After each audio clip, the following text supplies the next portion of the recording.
9:02, and if you don't mind, I'd like to kind of start. Looks like there's probably about 10 more people who have different name tags in, so we'll kind of wait for them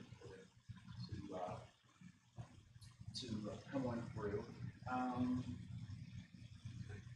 So that's where we'll start right there. So many of you are familiar faces and have actually been through a number of our sessions, and some of you are new faces.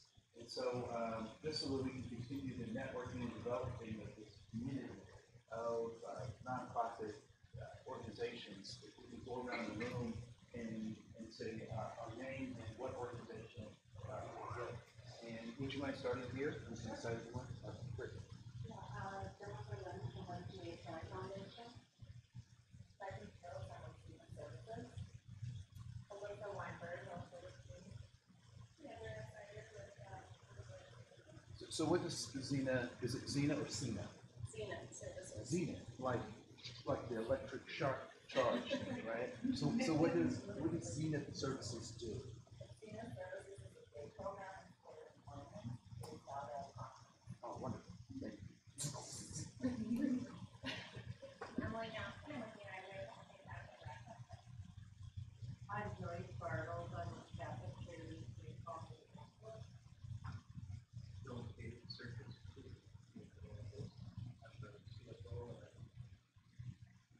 My first session here with Melissa Lori, who's our HR manager.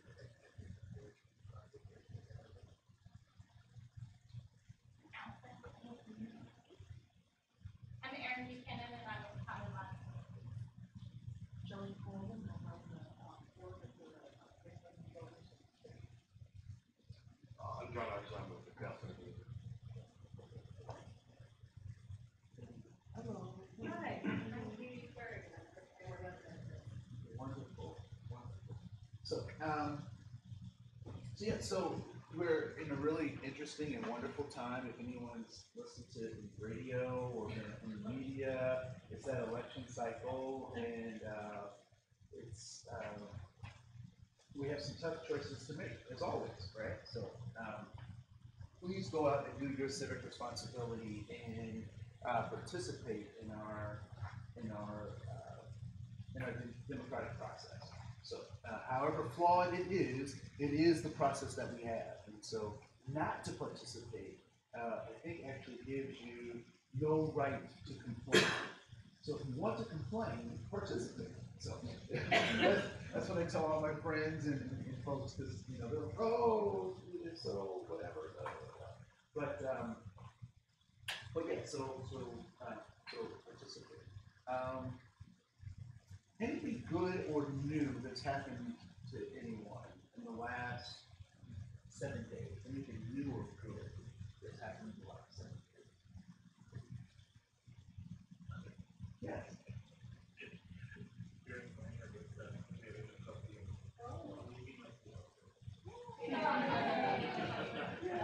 That's major. What kind of puppy is it? He's from the Humane Society. They are the lab mix. There's not a chance.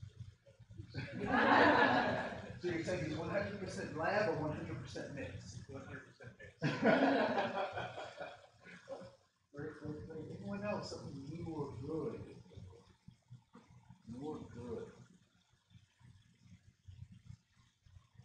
Yes. So it's not really right for the day, but I'm thinking about it. I mean, participating in all the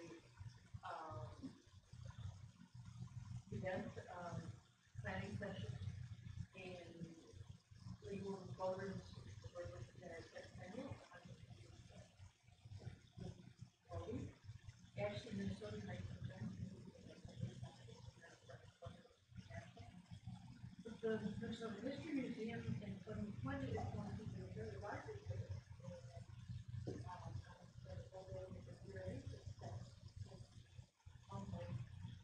But I'm excited, and I want to bring all the stuff that I've learned through these sessions to that day. Years. I know, yeah. But they don't really the whole time, I mean, it's under a long time, but then they take it down to the coding. Yeah. How's that part? They do know, but it's not long, really, Yeah. in the focus. Yeah. No, it's, and it's funny, even with, if you think about, you know, kind of civil rights, right? So voting is one of those civil rights. And we'll talk about some of that stuff today, but, you know, 1863, when the 13th Amendment of the Constitution was ratified, right? That said that, well, actually, the 14th Amendment said that no matter what kind of person you are, as long as you're born in the United States, you have the rights of citizenship.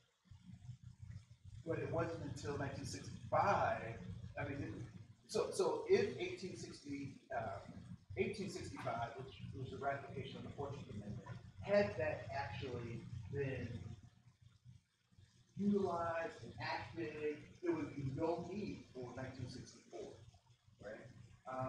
So it's interesting to have things in written as law, but then how do those show up in greater society? And then to go back to things here, we truly are owning that when 100 years ago, like, so, there was a little bit of racism going on. By the New York Times actually put out an article, a week ago, pointing out that history, and we are, with our celebrations and say, yes, we're excited and have a good excited about the future, but we want to. So, interesting stuff. And, I think I don't know about you, but I know that growing up in my K-12 school, well, it wasn't until I was an adult, out of that K-12 system, that I actually learned more about A, history, and B, understood the gaps that were presented in that K-12 education. You know? And so when we start talking about HR, and we're going to split up some things too, because there's some language that we have to get clear if we're going to be effective in this kind of nonprofit space, right? So, cool. So there are, I have my PowerPoint presentation, and I have your handouts, and I have tons of activities for us today. But I'm also curious, what are you hoping we might talk about? What were some of your hopes for engaging in conversation in this time? I'll let some of those things down. What were some of your hopes for this session?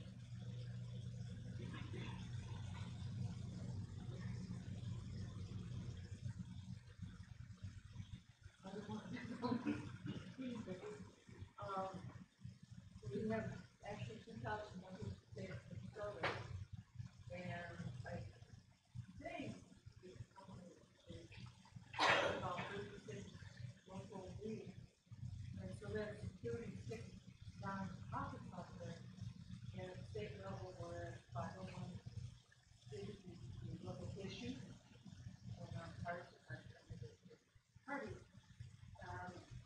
And because I've been, and because we're as a board, we're looking at it, you know, all these, from all sorts of different angles, and but I've been attending all these sessions, and I'm getting pieces to bring to that, table. So, yeah, this one is perhaps a little bit different in the sense that, I'm anxious to see, because I'm sure other things that, it was very useful. I guess in general, I'm curious about what about the successful implementation of the processes, policy, or what's actually been implemented in terms of successfully creating diverse populations.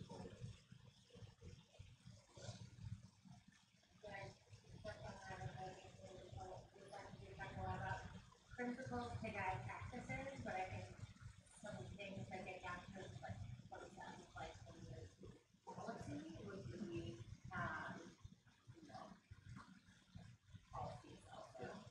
Okay. In theory, you guys capture it.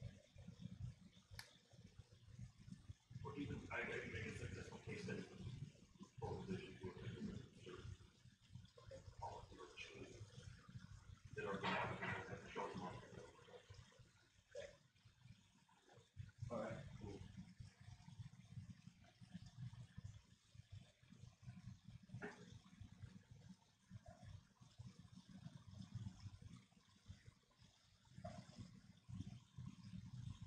Anyone else? So, for those of you who've been in sessions before, you know this is kind of how I start, and I also ask the other question, which is, what things were you hoping we would not talk about?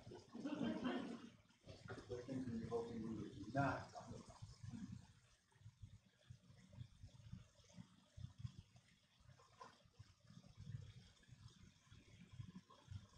All right.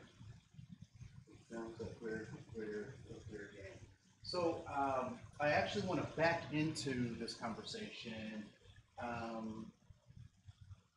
with some stuff that I've heard kind of in the ethics field, right? So in my in the work that I do, I'm in lots of HR spaces, lots of conversations about diversity, equity, and inclusion, or just diversity and inclusion, however it's cut up in organizations.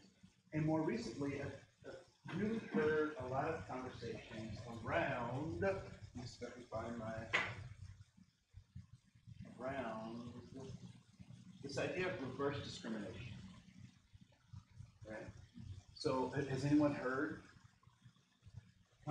people having conversations or about this idea of reverse discrimination, right? So to get partly to your point about how have organizations effectively kind of engaged that, we also have to recognize that this also is so those people who have either heard people talk about reverse discrimination or have engaged in the conversation about reverse discrimination, what is that concept? What is reverse discrimination? Or how do people talk about it? Yes. Well, I work in HR, so we always have a number of positions for which we're hiring. And we are also very active right now in racial equity and social justice. And so along with that, we have our positions, particularly I noticed it internally, where managers are feeling pressure to hire a diverse candidate who may not necessarily be ready for the position. Those are the conversations I've had. And so it's difficult because our managers want to do the right thing, but they also want to hire the right candidate. It does make sense. I'm curious to other people's conversations around this reverse discrimination.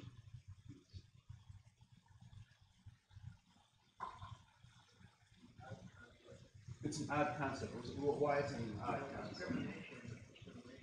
So first of all, discrimination is discrimination, period, right? Yeah. You know, if anything, I would say if I've experienced it, it has nothing to do with my race, it has to do with my age. So there are other factors, and if you're treating someone unfairly because of anything, it's discrimination.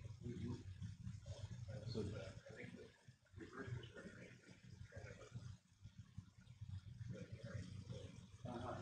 So when you say red herring, what does that What does that mean? Yeah, what is it? It's thrown out there to try to make an argument for something that doesn't exist. Yeah, I use it, I think of the term as a cudgel to beat minorities down. We go the first way. Five ways to do it. Right, but I rephrase it as discrimination is discrimination. It's handled. So Pew I mean, the Brookings Institute did this survey. Can you see that in your angle? Yeah, I got it. Okay. So the question is, discrimination against white people, has it become as big of a problem as discrimination against blacks and minorities? All Americans are 50-50 split. Black Americans agree 29%, Hispanics 38%, white non-Hispanics 57%, white working class 66%, and white college educated 43%. What might this suggest about this idea of reverse discrimination? Yes. Well, going, if you're in place of privilege in a system, it feels different because when I've had people come up to me, it's, well, in my life, I don't feel privileged for what it is, but they don't see it from the standpoint of, Jim Crow or any of that like it. And so, there's an argument that, from a police protection standpoint, that there can't be reverse discrimination.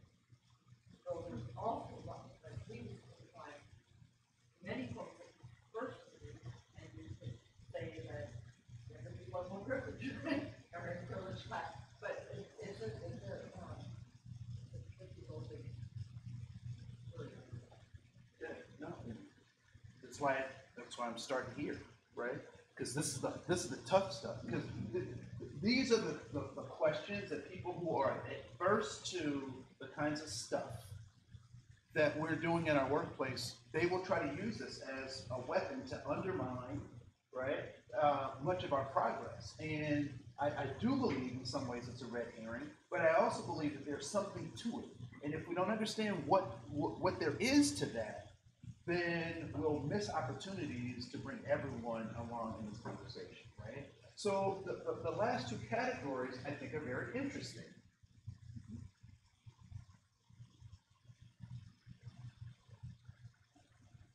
So what might be fueling this thought about reverse discrimination when we look at these last two categories? And I don't know why they pulled those two out, but I do think it's important that they did. What story is this telling us? I would be curious if white working class are feeling threatened because they're seeing more diversity in their workplace. So seeing more diversity in their workplace. What else? I think the definition, to me, what this message is the problem that we have culturally with an intersectional analysis that race is really visible to us, so we tend not to talk about socioeconomic status very often, or race and class become really muddied and proxies for one another. So we talk about like this is a disease or something in a piece of color, and there's no way to separate out the relationships, the complex relationships between different class to that. The white working, what's the difference between the white working class and white college educated, and then assuming that they're making a distinction between those. Categories, the way to fix up with that, but that, what's the difference between the white working class and the white college educated is socioeconomic status. But when we ask the question about race, that seems to be what race seems to be what's salient with what the question is being asked about culturally, but the data is definitely what's salient with socioeconomic data. So oftentimes race can be a smokescreen or a straw man for socioeconomic status, right? Working class. When immigrants come, when immigrants come into the country, typically where are they introduced to work?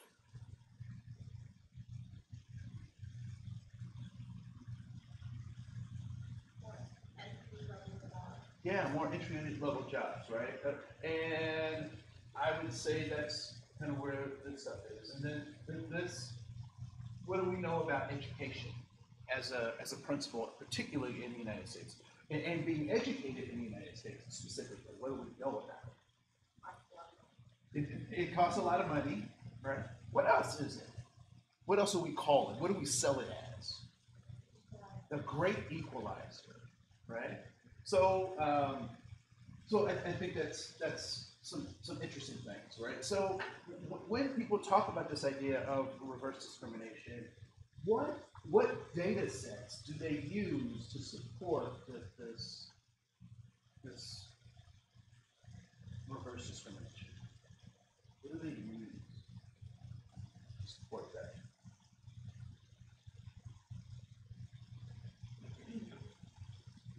Do they have data sets? Have you seen people with Excel spreadsheets?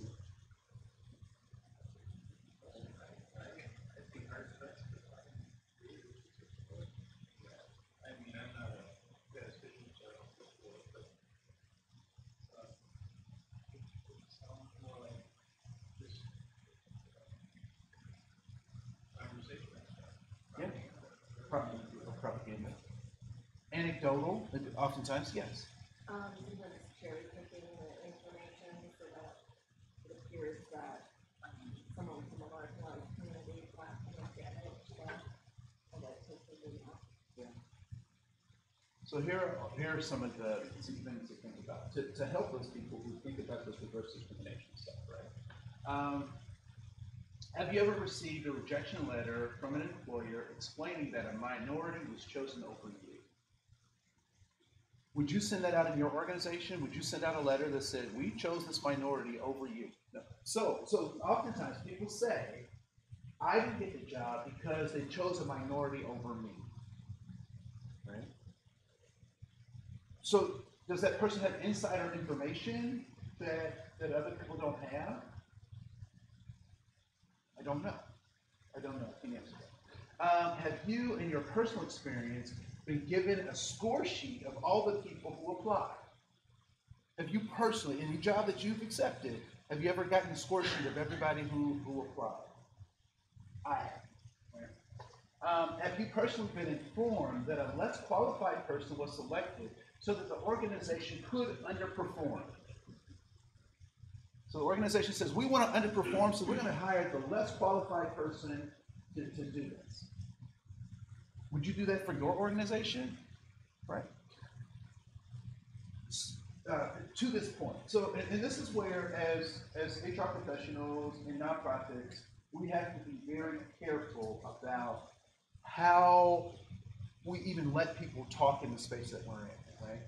So, and I've told this story before, and pardon me if it bores you, but I think it's pertinent to this particular point. When I worked at Anoka County, there were 2 candidates that applied for a job.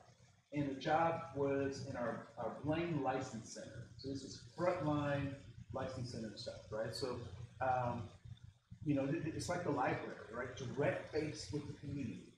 And so, in Blaine, there is this growing Hmong population in Blaine, and pretty robust population. Anybody familiar with Blaine? All right, cool.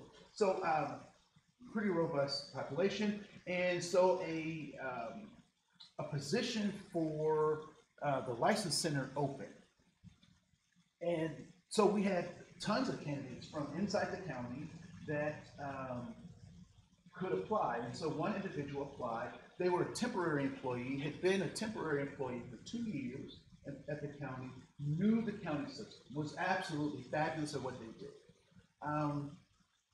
And then there was a woman from Ramsey County who came, who applied for the position, and she had done a similar thing at Ramsey County, but not in Anoka County. So the systems are a little bit different from county to county, and so she's, she applies, and because of the woman's experience inside of the county, she gets 2 extra points, or whatever the point margin was, for being in the county, and the person outside of the county didn't get those points. So on paper, there's a kind of a numeric difference in their scoring. But for statistical analysis, it's, give or take, 5 points in either direction, they're equal, right? So the numbers say this, but they're equal. The woman who's coming from Ramsey County was also a Hmong interpreter and was Hmong herself. And so I have these two resumes in front of me, and I'm talking to the hiring manager, and I'm looking at my EEO report, and I'm seeing where we're having problems, that we have tons of applicants. Our workforce doesn't look like the applicant pools that we have. And I'm talking about people who meet the minimum qualifications, not just general, minimum qualifications. And our workforce still looks like this. So I go to the hiring manager, and I present this case to the hiring manager. I said, hiring manager, which of these individuals keeps us at the same level of excellence that we've always had? Which of these individuals does it? And which of these individuals expands our capacity to serve our organization? And so I left her with these two candidates to make a decision. And what decision do you think she made?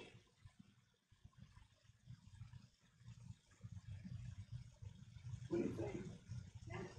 Expansion. She hired the Hmong interpreter, right, for that Hmong position. So when we talk about this idea of, and we'll spend more time talking about this, and we've talked about this in the previous session, the idea of a right fit. Fit for what? Right? So when we say low skill, what do we mean low skill? So or less qualified. What even does that mean when we qualify for what, to do what, right? Because anyway, I don't want to spin out of it. So the other question is, to help people think about this, is what is the relationship between diverse or minority candidates and being less qualified? Is there a direct correlation between those things? Because oftentimes people who talk about this reverse discrimination try to make that correlation. So just because Jeffrey is from India, they just wanted to fill a position, so they just got an Indian guy, and he's probably not as qualified as I am. But Jeffrey speaks 7 languages. He knows, 5 different computer programs, and he's in IT. So what are we really talking about, right? And then how might it feel as a coworker to have people think of you as being an affirmative action hire? You just got the job because you're a woman. You just got the job because you're a GLBT. You just got the job. How might that feel? Yeah, that kind of doesn't make you want to give 100%, right, in the workplace. So, but these are the kinds of things that if we're going to talk about our practices, that we have to address. So we'll talk about this tolerance language in a second.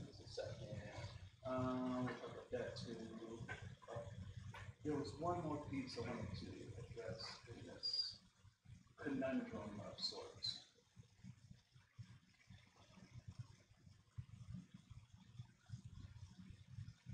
Which is this. So this idea of affirmative actions, right? We engage in organizations that take affirmative actions all the time. Affirmative action. Doing things to have a particular kind of result, right? So, legacy admissions. Is anyone familiar with legacy admissions? What is that?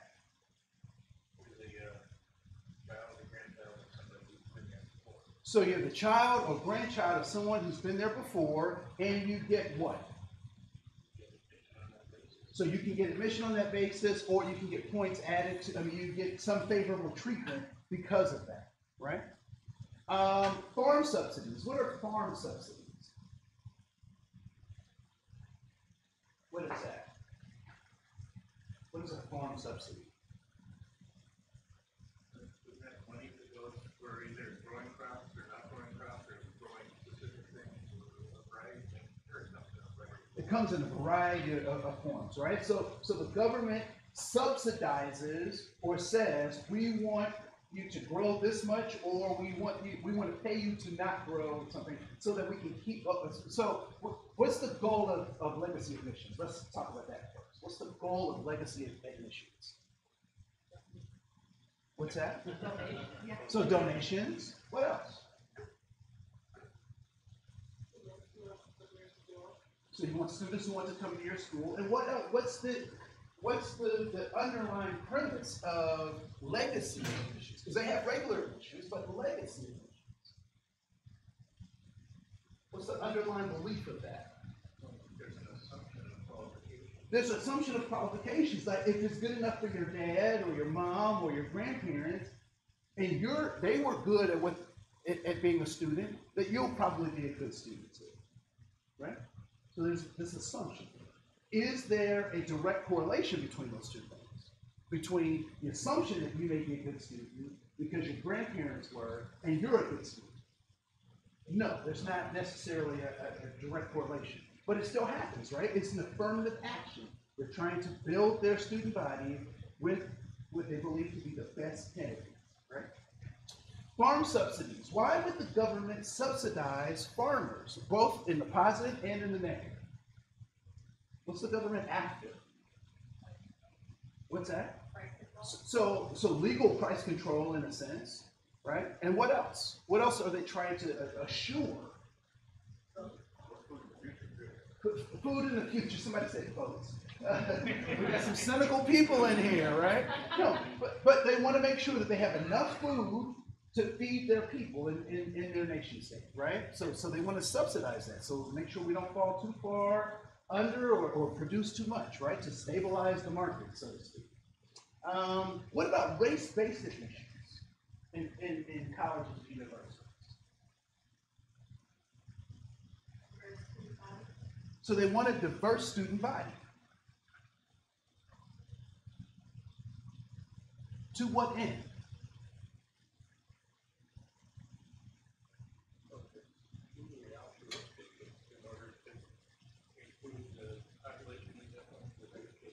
Right. To ultimate, I mean, if it's ultimately altruistic, to increase the number of people who are educated in a society, right?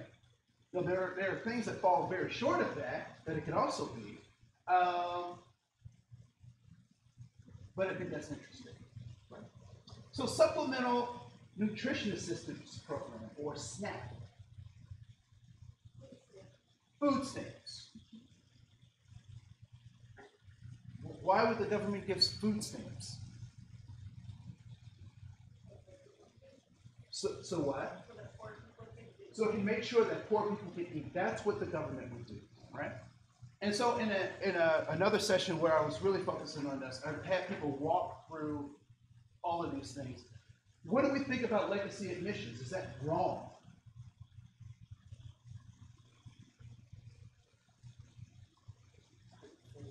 You would say yes. We typically don't think about legacy admissions as being an affirmative action plan. They are trying to do something to have a particular kind of outcome. But when it comes to race-based admissions, we go, no, we shouldn't do that. But why is it not related or connected to the other thing, right?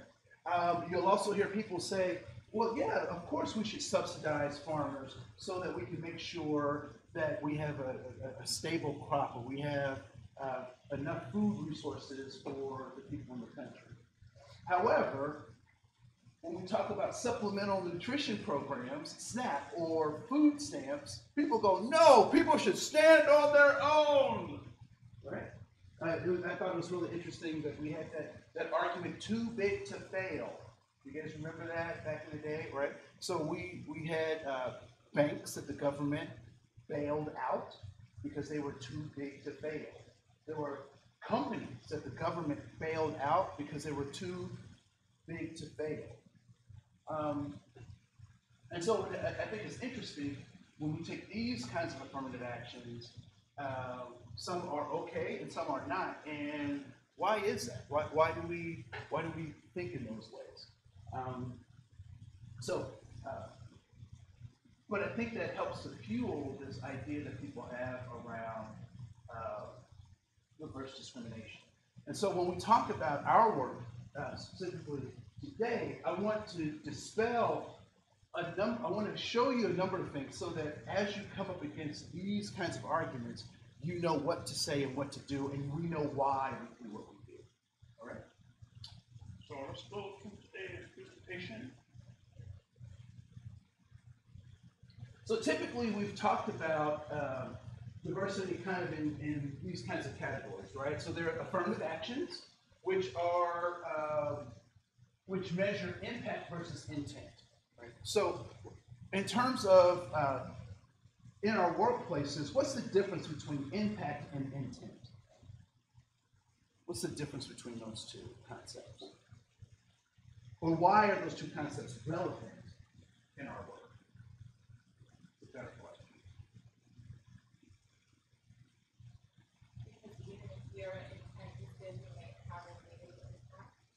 So even if your intent is good, you may have a negative impact, right? So an example that I oftentimes give is someone walking down the hall, someone else grabs them on the behind, and they squeeze, and they're not on the softball team together, right?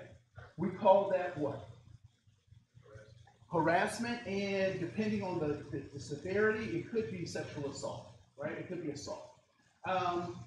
And so an investigation goes on, and those things, or the person contacts a lawyer and gets folks involved, and the perpetrator of that comes to the person he's victimized and says, "I'm sorry, you can't take a joke. I was just joking." Does that change anything? No, it doesn't change anything. Why? Well, the impact is the same. Because the impact is the same, right? So the law measures impact, and we'll talk about intent in just a second. So affirmative action. So this idea of discrimination, right? So we want to avoid discrimination in our workplaces. So there are certain things that we have to do to avoid discrimination based on what the law says we need to do, right? There are legal resources or checks and balances that kind of keep us focused on making sure that we're doing what the law suggests. And then there are goals and measures that we do to make sure that we're doing the intent of the law. Then there's diversity and inclusion. Is there a law that says that I have to have a diversity or inclusion or cultural competence training? Is there a law that says that? Are we mandated to do that? If we never did it, would our organization still keep our 501c3 status? I would say yes, it would, right? So the only, and even sexual harassment training isn't necessary. So you can go without doing sexual harassment training. Can you imagine an organization without doing sexual harassment training? She's like, yes. You don't have to name the organization. I've literally never worked for an organization that has sexual harassment training.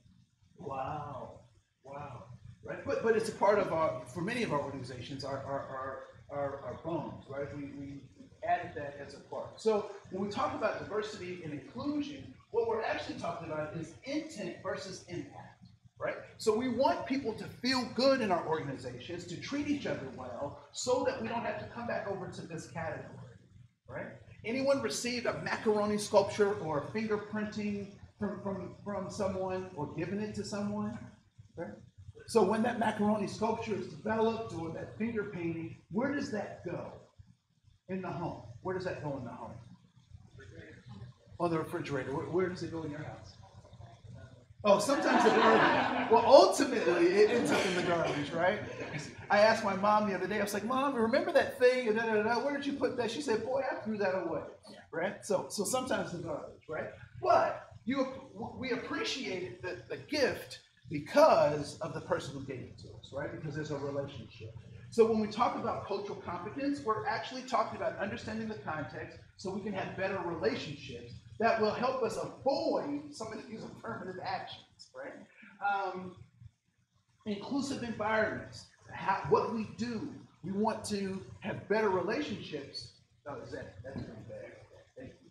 So we want to have better relationships, so we practice how do we develop inclusive environment. We have diversity education. We give information so people can know about other people so that they can have better relationships, right? And then we also recognize that there's this idea of human behavior and that people operate out of their own best interests. Most often than not, the organization is the mask for them being altruistic within that particular context. Right?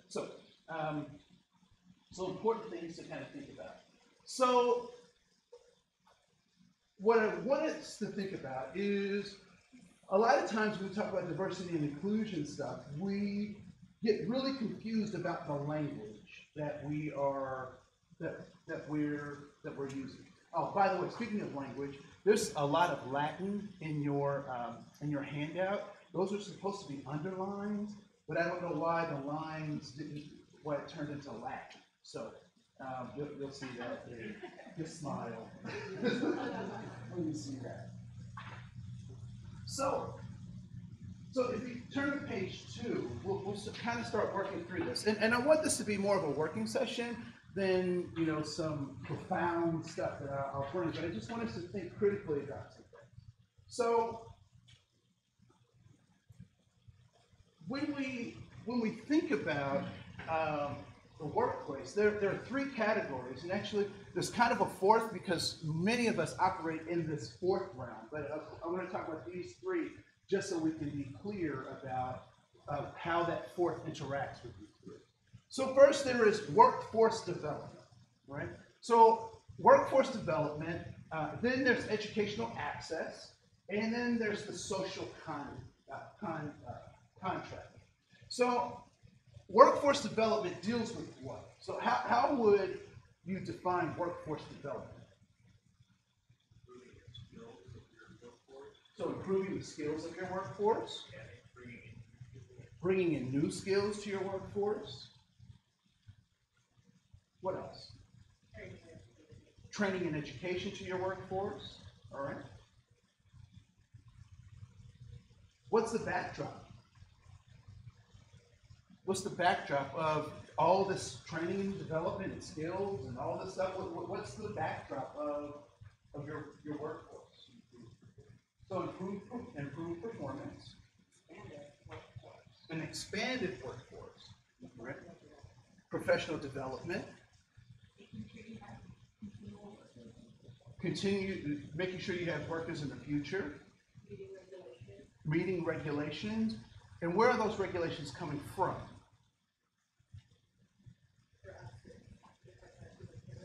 So the state, right?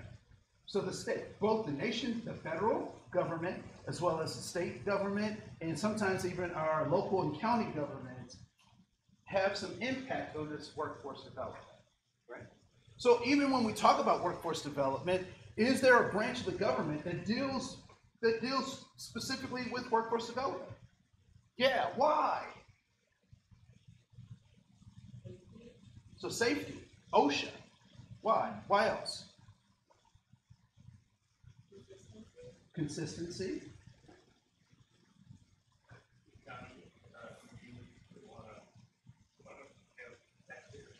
You want to have taxpayers, and you also want a stable economy, right? So if we have workforce development, it's related directly to kind of laws and civil rights. Those are the kind of the focuses when we talk about diversity and inclusion in nonprofits that space. Educational access deals with again laws and civil rights, right? So what kinds of things offer us legal access to education? So public K through 12, something more specific than that. Because you're right. School districts are required to have new American liaisons,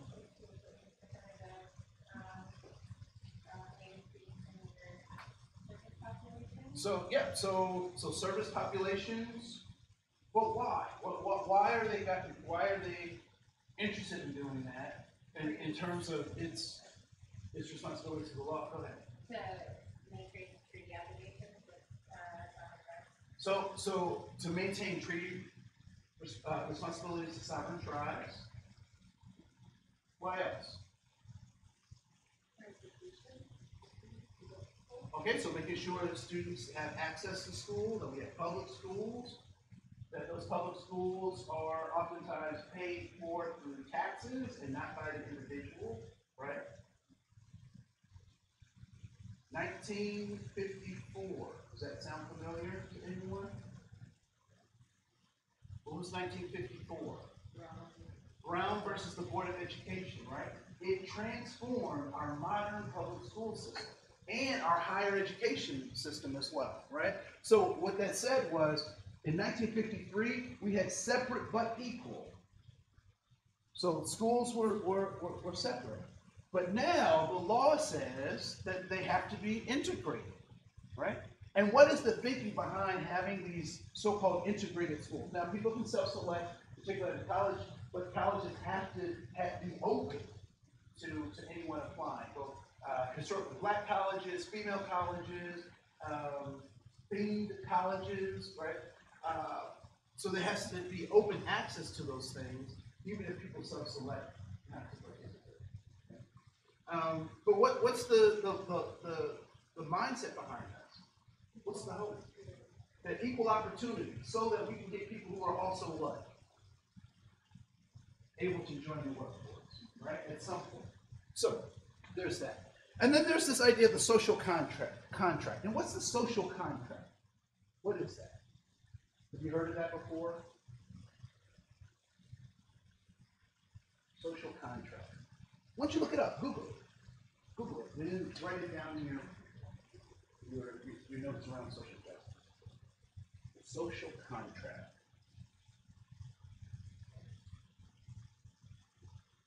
We already know what a contract is, right? That's a binding piece. Right? So what might be the social contract?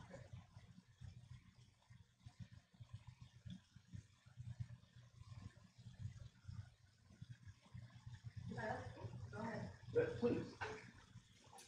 Sacrificing some individual freedoms for state protection. Right? So there's that, right? So we sacrifice certain of our so-called rights for state protection. How might, can we boil that down to a more individual? Do we have a social contract between each other in this room? Yeah, we do, right? What are some of the pieces of the social contract that we have with each other in this room? Ways of interaction, specifically. What's one way of interacting that we all agree, without even having talked about it, we agree that we will do, even though we haven't talked about it yet? We will listen to others. What else? We won't interrupt. We'll do what? What else will we do? We'll keep a comfortable distance, right? Everybody's staying in their bubbles, right? So this idea of a social contract. So when we go to public places and there is a kiosk, how do we as Americans approach getting our goods or trading our goods and services at that one kiosk? What do we do typically? We line up. We line up. It's our social contract, right? Did you know in Europe, they don't necessarily do that. They just stand in front of the thing and kind of gain and lean in. Whoever can get there first is kind of the thing. I don't know if anybody's ever experienced that, right? But we line up. Where do we walk? When we're in hallways, we walk on the right. Even though most people don't, they don't do it, or in the mall, I'm always trying to find which one is the right side, and why aren't those people walking on their right side, right? That's part of our social contract. So when we talk about social contract, we're all actually talking about social justice. And social justice is very different than educational access. And educational access is very different from workforce development. And workforce development is not the same as social justice. All right? Why might I be trying to make the distinction between these three things? Why might it be important as a as a nonprofit, that you recognize the difference between these three things? Please. Because you would want to know where the legal line ends and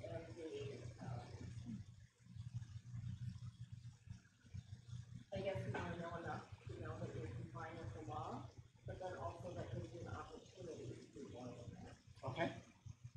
So you know what the line is for where you're complying with the law, and if you want to do more than that, you can do more than that. And it also gives you the line to know what you can't or shouldn't be doing. Right? Well, don't these all fall on continual examples of that? Yeah, they do. Right, I mean, the fact that we needed to implement civil rights law was aimed at least putting in place policy. Yeah. Like, it's something like said, you can legislate behavior, you can't legislate beliefs. Correct. That this, getting the social contract is hopefully changing people's intent. That is the hope, right? The hope is that people do things because they're the right thing to do. Right? It really answered my question before. Just so you know. Oh, good. Which is, I mean, anything that goes into the DEI work, I mean, yes, you need some policies to shore up whatever you're doing to change intent of the. Yes.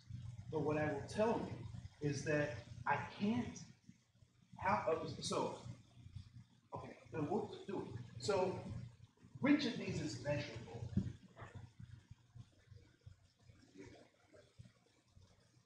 So, can I measure workforce development? Yeah, I can measure that, right? I've trained this, I've done this, I've included these people, I've done that, so I can measure that, right? Can I measure educational access? Yeah, I can measure that, right? Because the law gives me a framework that says this is what it looks like and this is how you do it, right? Can I measure social justice?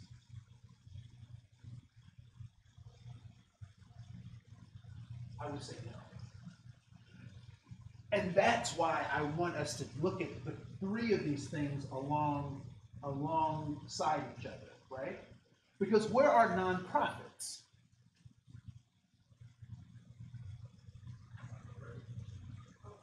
We're all three. We're all three. But when we say we're primarily a social justice piece, what are we leaving out?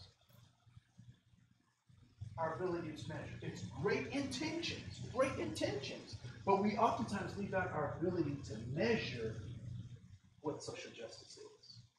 Right? Catholic charities. That's pretty clear. Right? If I just look at the name, if I just look at the name, I would know that there's, but how do I measure that? I measure it through these other two things. Right? And so when we talk about being functional in organizations, what I want us to recognize is that we may be wanting to do social justice stuff, but we have to use these other two things to measure that social justice. If that makes sense. So I went all the way down to 11:30 in my presentation. This is that little talk, but we'll come back. We'll come back. So let's do this. Let's take a 5-minute break, and then we'll come back and get to page 3 in our presentation. So.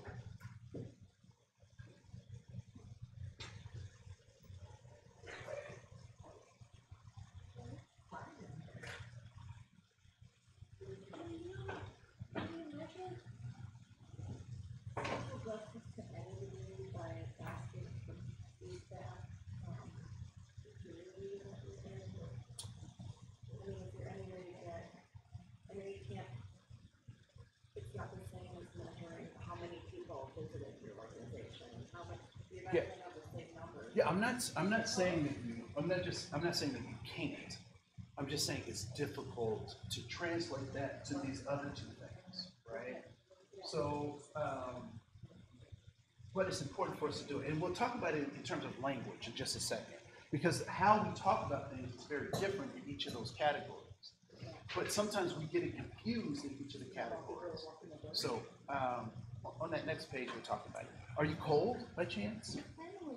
Oh, okay, and yeah, she's putting on like infinity start. Okay, because it's like, yeah, no, I just think the room is trying to regulate itself or something, because I was up here sweating and then I got cold. So. It was hot for a little bit. Okay. Susie, again. Good to see you as well. You still up there?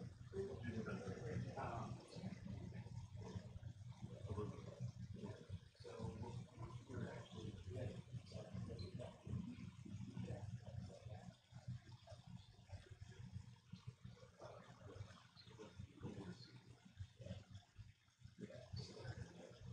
Well, hey, there's a bus, but thank you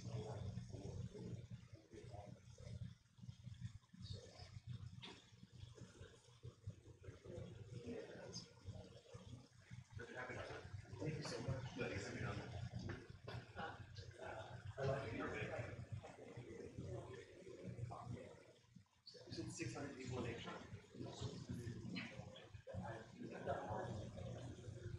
We're also forcing this. Forcing us. So it's stop. Yeah.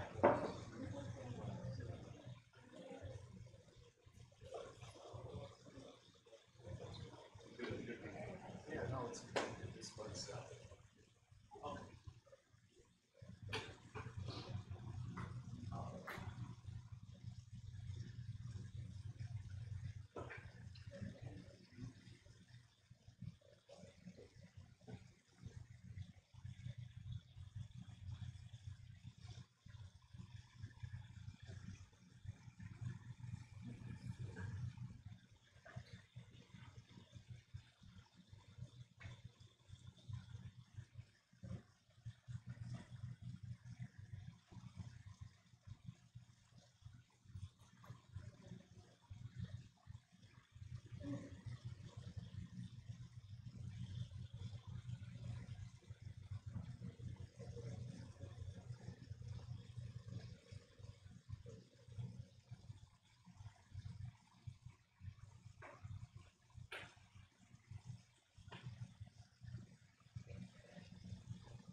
So we'll go ahead and get started. It's been about 5 minutes. And,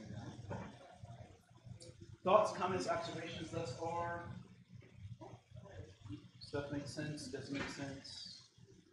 Agree, disagree? Okay. So let's go to page 3 in your handout. And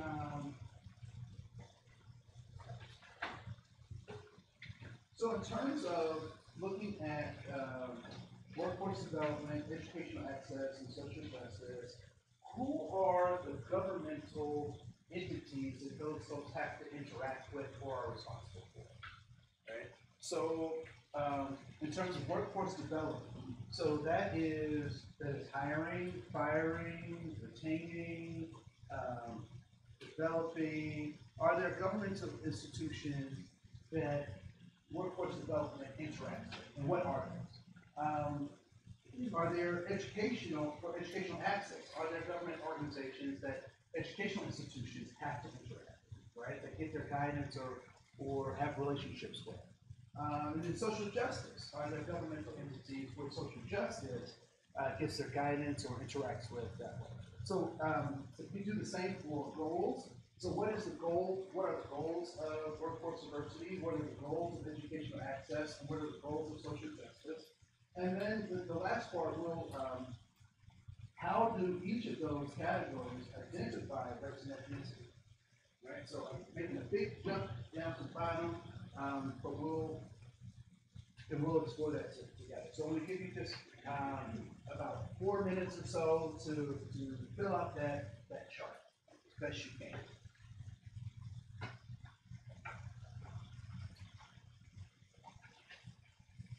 You can use Lifeline, you know, you can use Google if you want, but I just want to know what you know or what you think you know. Yeah, please.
All right, stop right there. Then I didn't give you enough time to complete it, but I want to search it. So in terms of workforce development, what are the governmental organizations that they respond to or are interacting with? EEOC. Who else? Department of Labor. Human Services. particularly with contracts or whatnot, right? What else? CDA, ADA.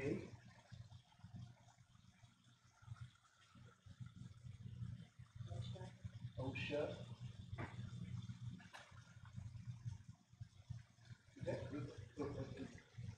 In terms of educational access, who do they interact with?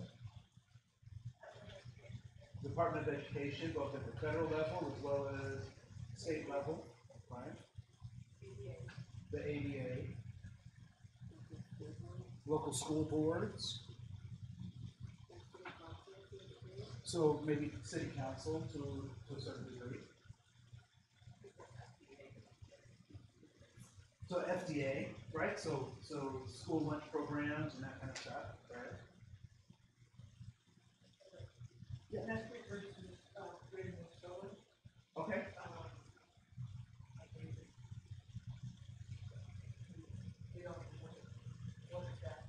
Yeah, so metro versus rural, and also we legislators, right? So they allocate the the state funds in different kinds of ways, right? So state legislatures, that kind of stuff. In terms of social justice, what organizing powers in the government do they necessarily respond to, or have connections to?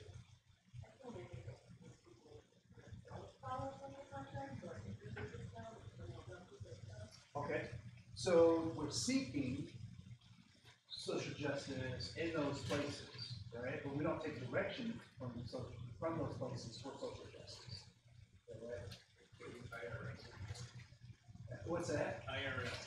Oh, the IRS, right? They're the ones that grant us our Title III. So for nonprofits, we do interact with them, and so they give us some guidance on what we can and cannot do and how we participate. So that's good. I have to make note of that. So the IRS is one place, right? What are the goals of workplace development? We kind of talked about that earlier. So first and foremost, don't get sued, right? So try to prevent that as much as possible, or exposure to being sued. All right. What else? What's that? Everything falls behind that. Everything falls behind. Don't get sued. Okay. But we want a good workforce so that we can have a great economy. We can encourage skills, so forth and so on. Right. Educational access. Don't get sued. Harvard is, I don't know if anybody's followed that Harvard case, but it's an interesting case where, and then I'm like slapping, in my head, I'm slapping the people for making some of these decisions. But Harvard is, it's not quite reverse discrimination, but it is a discrimination charge that they're fighting because they have not been allowing Asian students into their school. And unfortunately, they use some of that likability stuff that we talked about before as that rationale and not real data or numbers. So they were saying, they wouldn't fit in, they didn't, all that fit language stuff. And so now they're being sued. And they have, from a diversity standpoint, they have enough Asian students. But if you want to be honest about that, how do you talk about that, right? So, because we'll talk about what group they fall into in a second. And then social justice. What are the goals of social justice?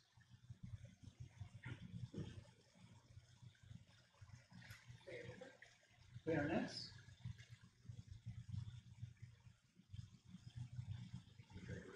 Equity. Inclusion. Where? In the previous two spaces, right? So in this idea of educational access and workforce. So social justice is all this kind of stuff, right? This is kind of that language around social justice. And in places, particularly in nonprofits and in corporations, they spend a lot of time talking about diversity and inclusion, not addressing equity, only because it is the hope that equity, which is something you can't measure, will come out of diversity and inclusion. So how do we talk about people how do we talk about race or ethnicity in workforce development? What words get used for workforce development purposes around race and ethnicity? How do we talk about race and ethnicity from a workforce development standpoint?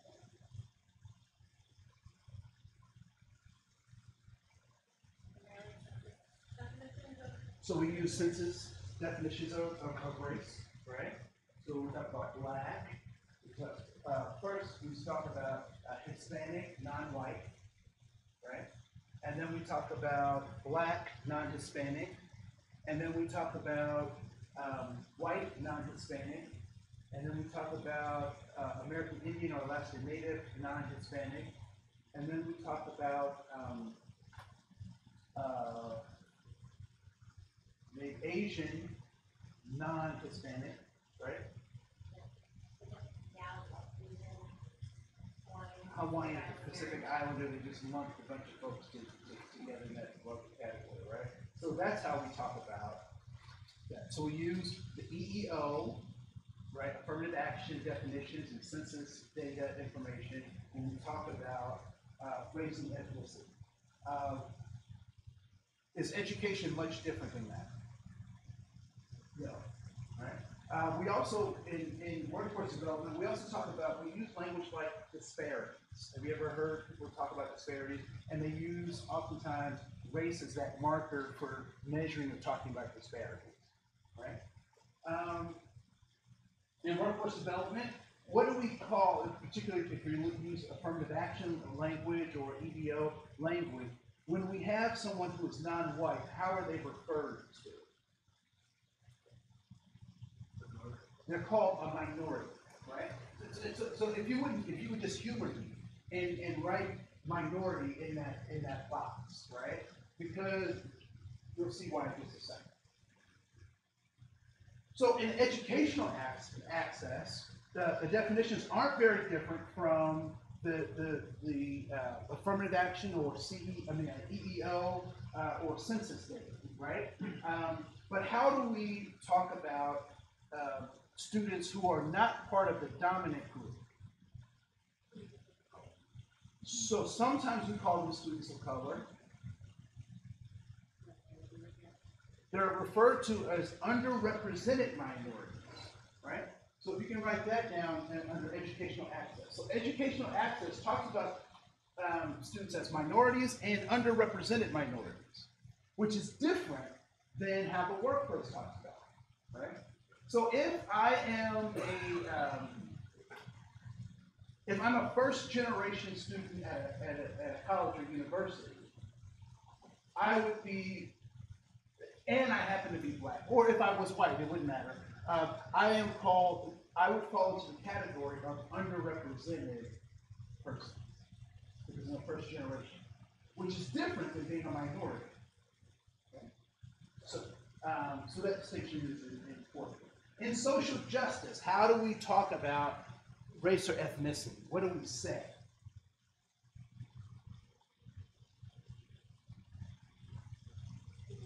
People of color and indigenous people, or people of color or POCI, right?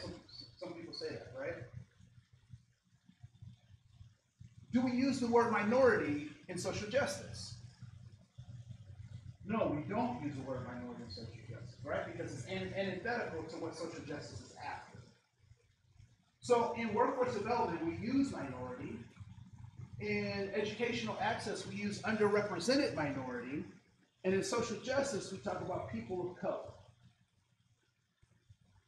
Why am I making these distinctions? Because I can't talk about workforce development and it understand what I'm saying if I say people of color.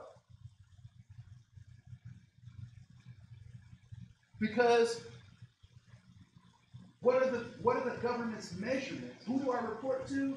I interact with the government, take leading from the government. Does the government recognize the term people of color? It does not, right?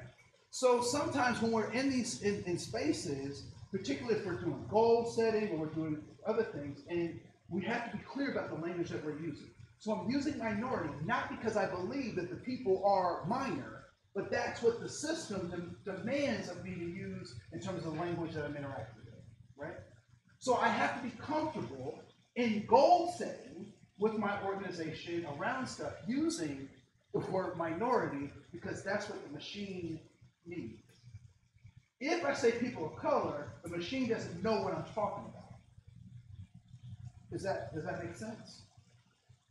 I'm not suggesting that it's right. I'm just trying to explain it how it is, right?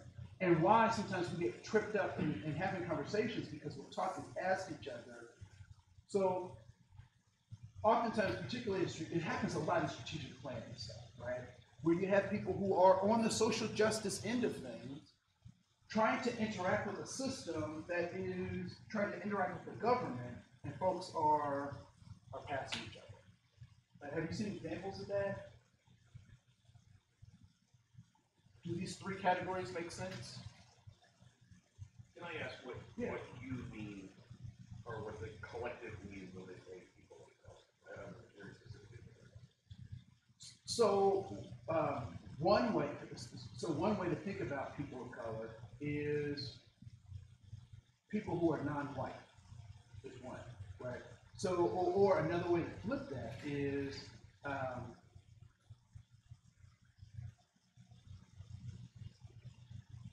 people who the dominant society hasn't designed itself to embrace. Was that good business to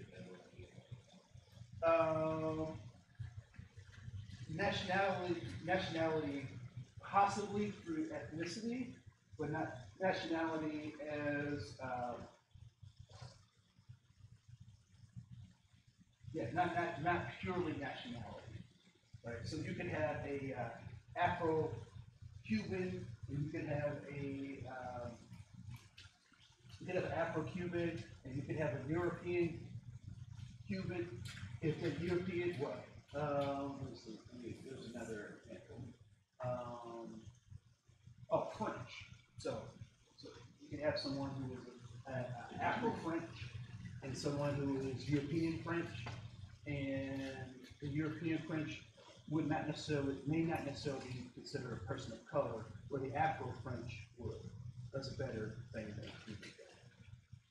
Does that make sense, sort of?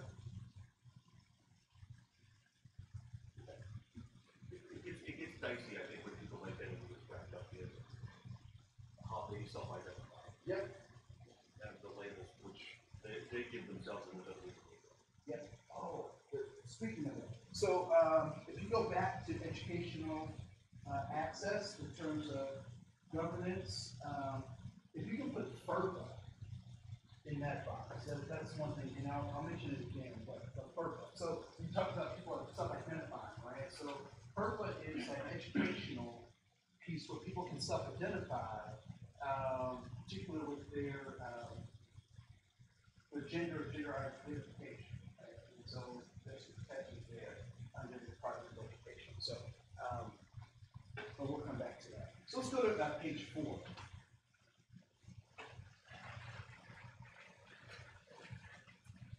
So just want to kind of tease out a little bit more of the workforce development pieces. So there are typically kind of 3 pieces associated with workforce development.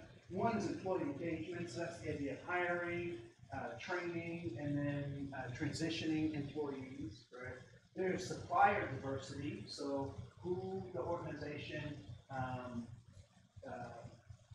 partners with as its supplier and all that kind of stuff. There's supplier diversity. All of those that's also monitored oftentimes, particularly if you have a federal contract with the government. And then there's customer management, right? So how the consumers of our product, how do we engage with them? And so important stuff. In educational access, there's enrollment, there's equitable experiences within the institution, and then there's the expectation of completion, right? So those are kind of the three phases, if you will, of education access. And in social justice, the three points really are about this idea of equality, equity, and inclusion, right? So we try to get those three things out of social justice. So are there some intersections that nonprofits have with those particular places? So what are the intersections between those kind of three, that social justice, the educational access, and workforce development? What are some of the intersections that nonprofits engage in?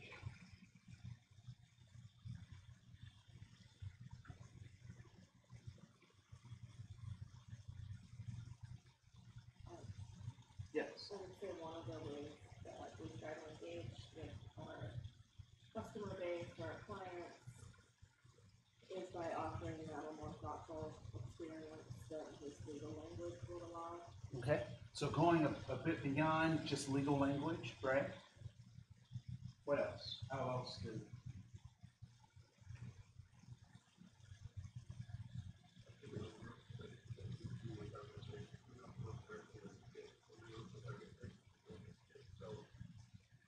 So, in a sense, we are helping the schools meet their legal obligations by improving the students' ability to proceed.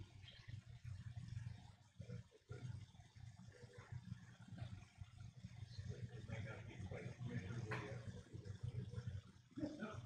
Well, what I will say is that the tool that you guys have, those 40 developmental assets, give some credence to social justice, right? It suggests that if you do these things, there will be some equitable outcomes, right? That you will have some inclusion, some inclusionary tactics, right? So, cool. Other thoughts, comments, observations? Do you see where different places where our work intersects?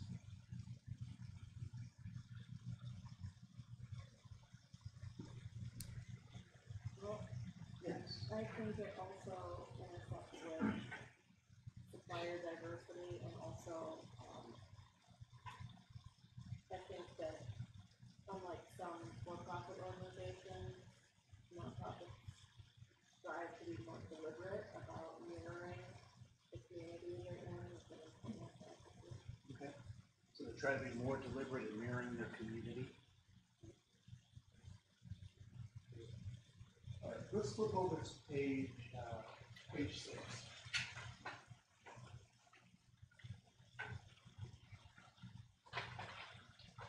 So in workforce diversity, there again some very specific language pieces that are important, right? So the EEO offers us this conversation around protected classes, right? And what is a so-called protected class?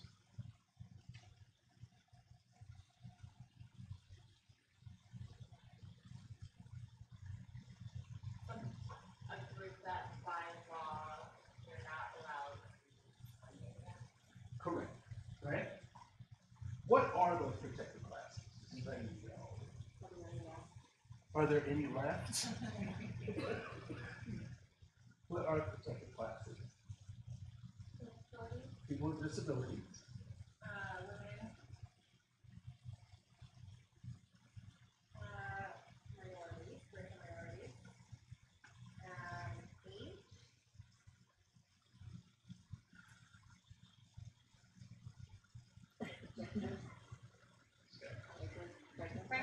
pregnancy. Pregnancy, right?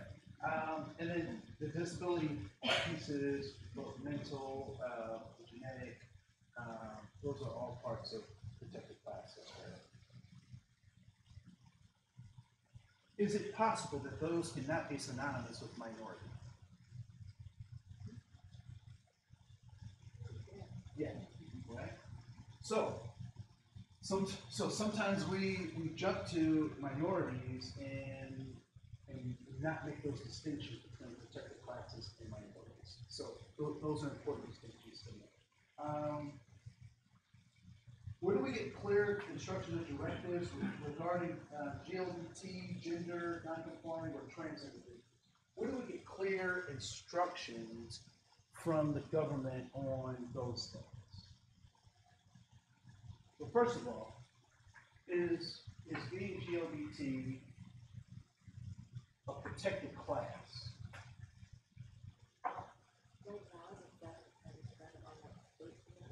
So there are. So let's talk about federal. We'll go back into states in just a second. But on a federal level, is GLBT a federal protected class? It is not. Right. Well, I have to double check. I don't think it is. And those, I don't think it's. So under Clinton and Obama, there was a different policy than under both Bush and Trump. So I have to look that up. But I don't think that they are considered a protected class. Like you can discriminate against it.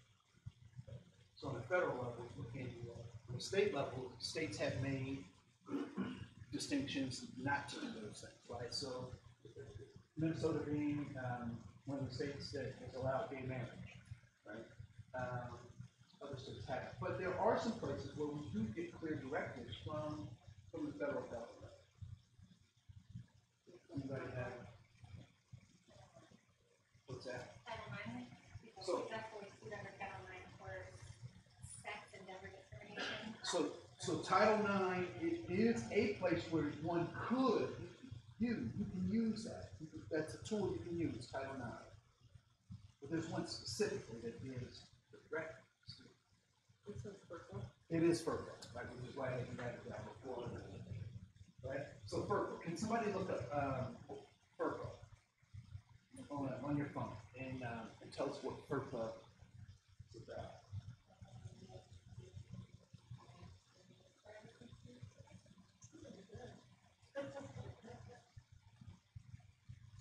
Federal law that governs the access of educational information and records to public entities, such as employers, publicly funded educational institutions, and foreign governments. So FERPA, so how might FERPA be used to give us some guidance on GLBT issues?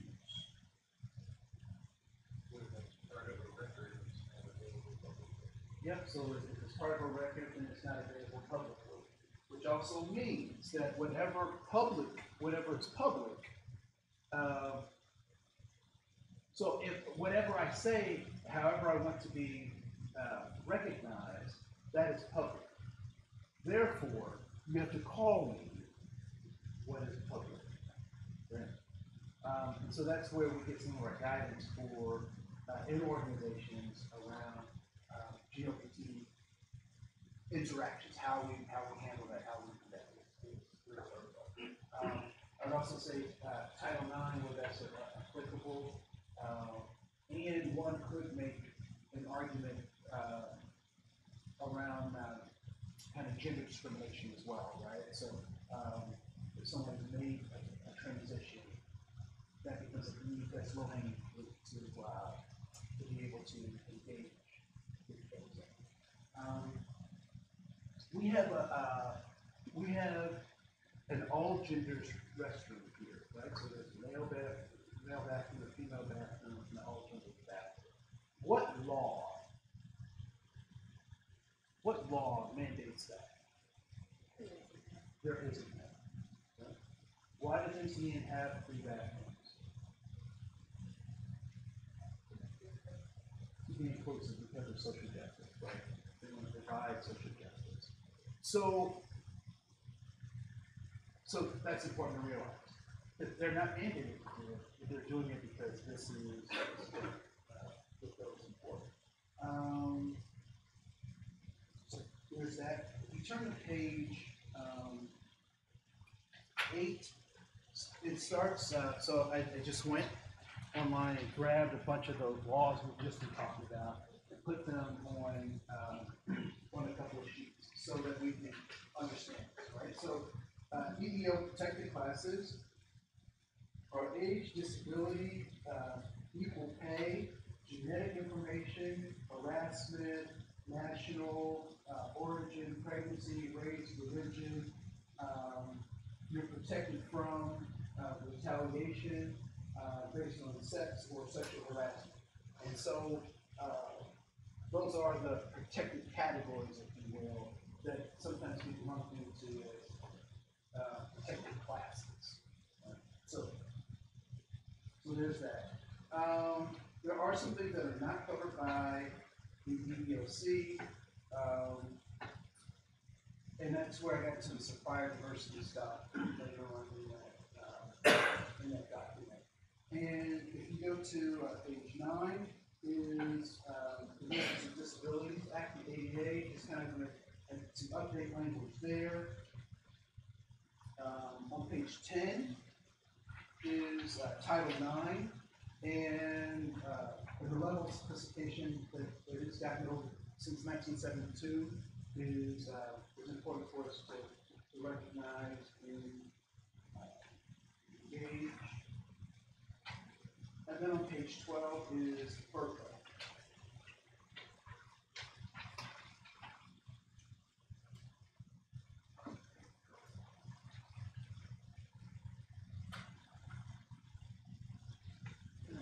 So if someone would be so kind as to read bullet point 3 and then the subsequent bullets, that would be great.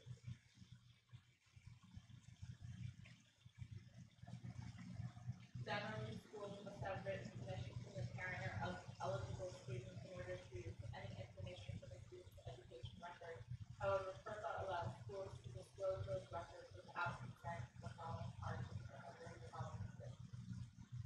School officials with legitimate educational interest, other schools who the student is transferring, specified officials for audit or evaluation purposes, appropriate parties in connection with financial aid to the student, organizations conducting certain studies for or on behalf of the school, accrediting institute organizations to comply with the judicial order or lawfully issued with the appropriate officials in cases of health and safety emergencies, and state and local authorities within the juvenile justice system pursuant to specific state laws.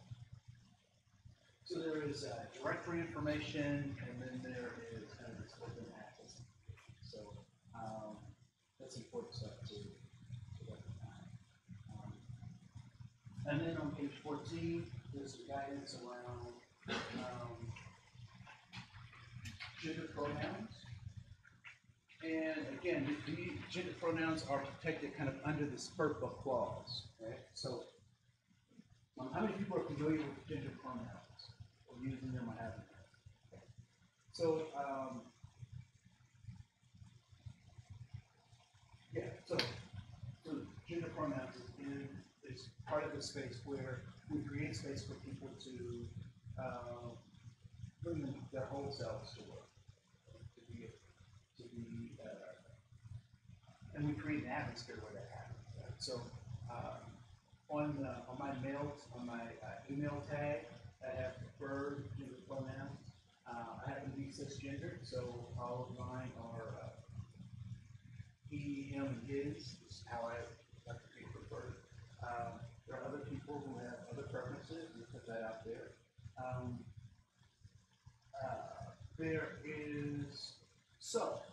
Is there a law that says you have to have or use gender pronouns in your workforce? No, right? Where would that fall between the three things we've been talking about? Social justice. Yeah. So, if you choose to do that, know that that's why we're doing it, because it's an attempt to do social justice. So then, when questioned by the reverse discrimination stuff or other conversation, you engage that with some critical thought. Because this is why we do it, or this is why we don't do it. On page 15, so I was asked the other day if a person raised their hand, we're in a training, and they said, I am Iranian.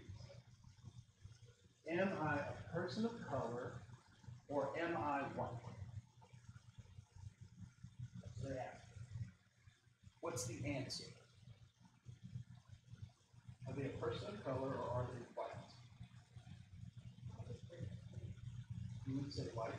What back to how they self-identify? So it's about how they self-identify. Yeah. But they're asking if they don't know how to self-identify. They're filling out government forms for white. If they're filling out government forms, they are white. If they're interacting with people based on a relationship, they could be a person of color. Okay. See why the distinctions might be important to make, right? So, so self-identification is preferred. So when we fill out HR forms, or we fill out anything that interacts with government, the government has a way that it wants us categorized. Even the census uses the same premise, although the census is now allowing for multiple identities to be identified, right? And it's very interesting, so states' rights. Some states have also added a third option for gender, which is one of the states' rights.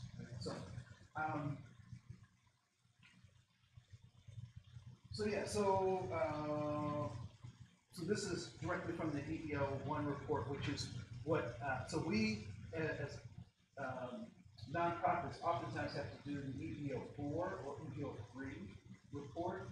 Someone in our organization is making these reports to the government. And this is the racial premise for that. So self-identification is preferred method for identifying the race and ethnicity information necessary for the EEO-1 report. So EEO-1 is for businesses, right? But for our purposes, it's about the same. Employers are required to attempt. So what's interesting about that phrase right there? Required to attempt. Have you definitively proved that you're trying? Right. So how do you definitively prove that you're trying? So employers are required to attempt to allow employees to use self-identification for the EEO-1 report. If an employee declines to self-identify, employment records or observer identification may be used. So, have you heard people say, "I'm not playing that game. I'm not going to fill out my race on this thing. I'm not playing the race game." Then what happens? According to the request of this form.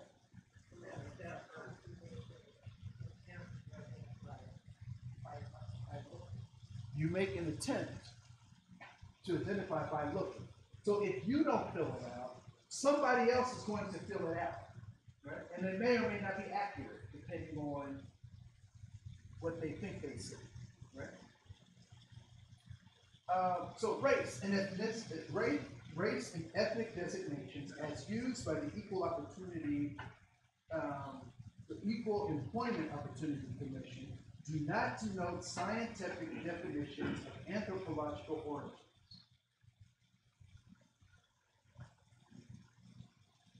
What's interesting about that sentence? What do you find interesting? Yes. It means that the guy that I work with that always checks off black on his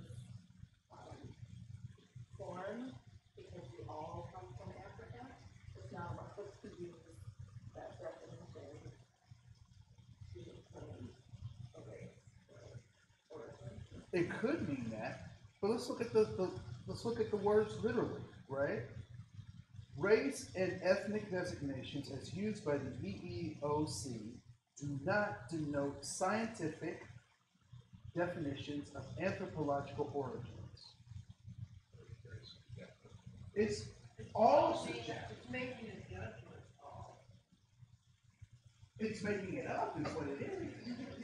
So if race or ethnicity is not based on science, right? So what are the sciences that we would use to try to solve or answer the so-called race problem? What sciences would we use? So we are all Homo sapiens, but what science? So we might use genetics. So they're saying we're not using genetics. What else? We might use biology. We're not using biology.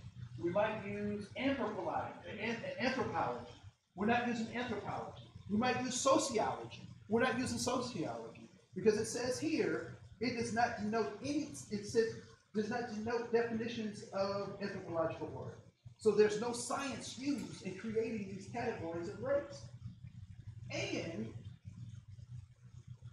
what else is interesting about this definition that's supposed to, this phraseology that's supposed to clear things up? Well, then you're supposed to identify your ancestral place of origin, but that these categories don't denote anything about religion. Right. I was just going to say in the last couple of days, it's been part of the discussion of the racial board, having The DNA getting the test. truth test. Yeah. And versus, legal member to 5 versus, all those pieces. And so what can somebody, the father, when she was saying with her, all those discussions that were there before and they're now. Just brought to life, right? Yeah. Yeah. Yes. Did I just get it exactly wrong? Because when you were sort of defining this, it seems like because none of these categories are recognized in any scientific way, that guy can continue to identify however he wants, right?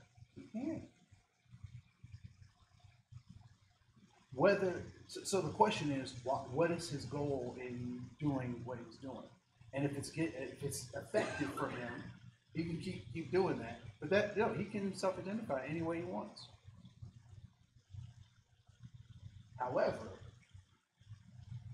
with workforce diversity, there's a goal in mind, right? So these categories, there's a goal in mind when we develop these categories. Okay? But it seems like that preceding sentence keeps moving the goalpost. Exactly. It does keep moving the goalpost. As a matter of fact, there is no goalpost. What is the American dollar? What backs the American dollar?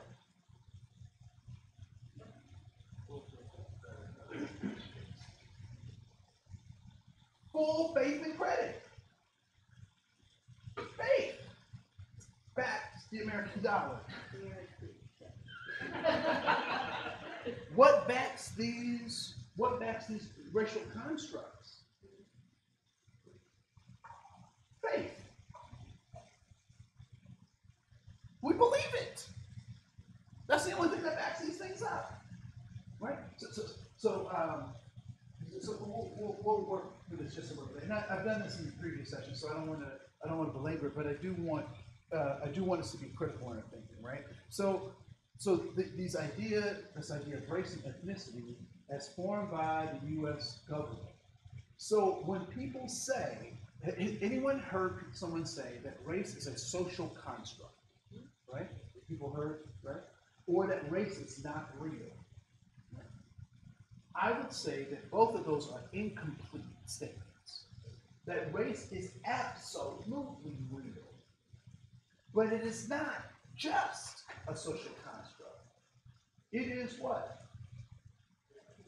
It's a political construct made by governments. Right?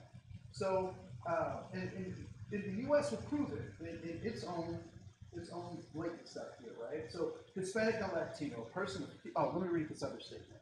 That's it. So, Hispanic or Latino, person of Cuban, Mexican, Puerto Rican, South or Central American, or other Spanish culture of origins, regardless of race. So, Hispanic or Latino. If I am Cuban and I'm in Cuba, what am I called? I'm Cuban. If I'm from Puerto Rico and I'm in Puerto Rico, what am my mind. I'm Puerto Rican. I'm in Spain. What am I in Spain? I'm Spanish. But when I come to the United States, I become Hispanic. Right? I become Hispanic. White, not Hispanic or Latino. Why is this caveat there? Why is it there for all of them? Well, yeah, I was And gonna, specifically. so as we go down the list, there's stuff for all of them, right? Why is Hispanic or white not Hispanic or Latino? Can you be Hispanic and Latino and be white? Yes. Can you be Hispanic and Latino and be black? Can you be Hispanic and Latino and be American Indian? I mean, not American Indian, but indigenous. Yes. Why? The Spaniards were everywhere. They were everywhere, right?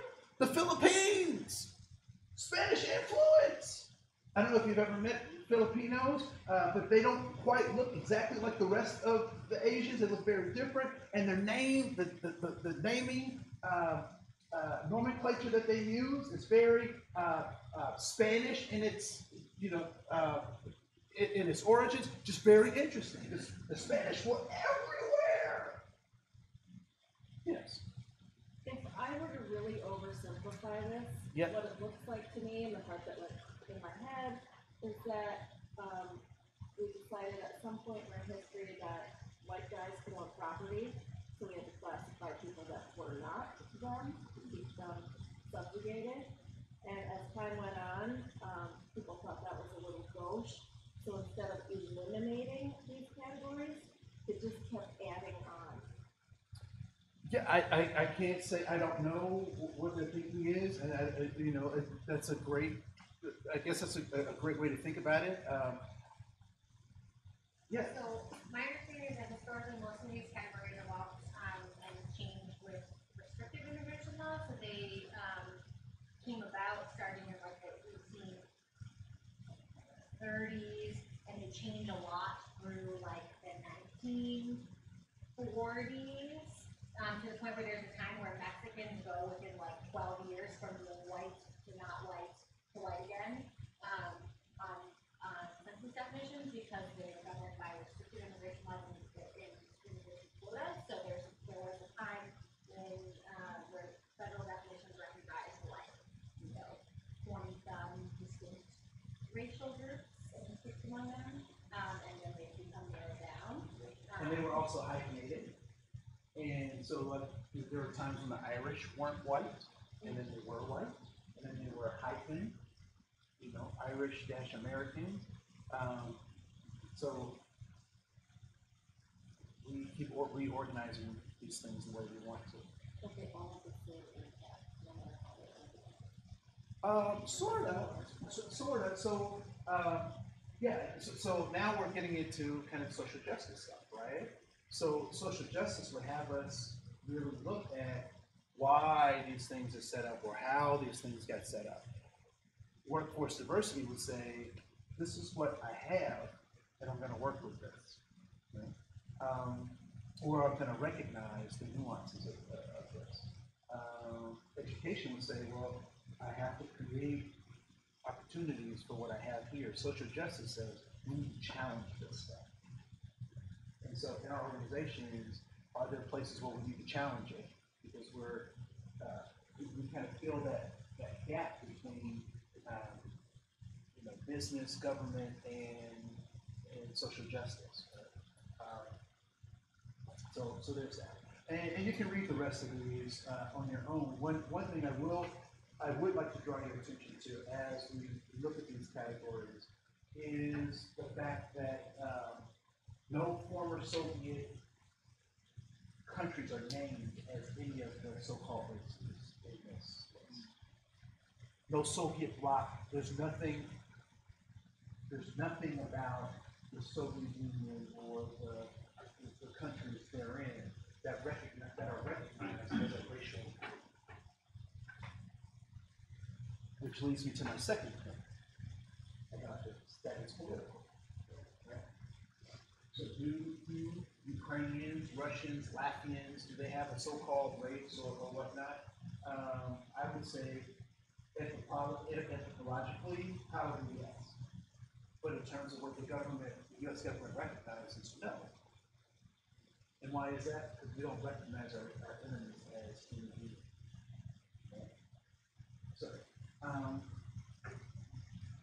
So if the U.S. has these lists of racial categories, might Canada, does Canada have the same? Might they have different categories? Yeah. Might Brazil have different categories? Yeah. Australia has different categories. Right? So the way that we give this stuff is important for us to recognize that, again, it's not just a social construct, it is a political one. And it changes from place to place and over time. It also changes. Right? Or what they mean changes over time. So there's that. Okay, cool. Now we're going to do an exercise. So, you get to your good stuff, get you moving. We'll talk about coach engagement process stuff in just a little bit. We'll come back to you guys.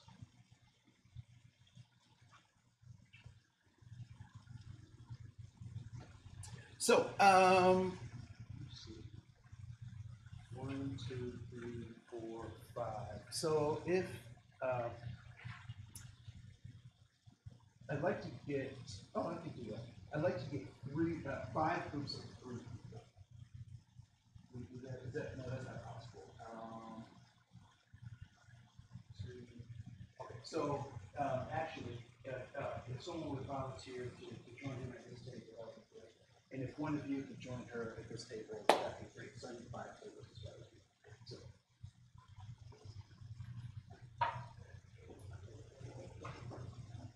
Thank you so much. Because I know they want to bust a big click. No, I'm just teasing.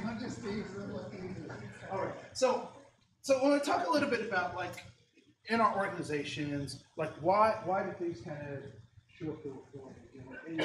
And it's really about this tolerance scale. So when we talk about these interventions that we're doing, how do we actually get there, or where do we want to get? And is anyone interacting with the Teaching Tolerance website? Okay, cool. And before that website was designed, people were oftentimes talking about this idea of tolerance as being something that we want. And so, what typically have people talked about in terms of tolerance? What is tolerance?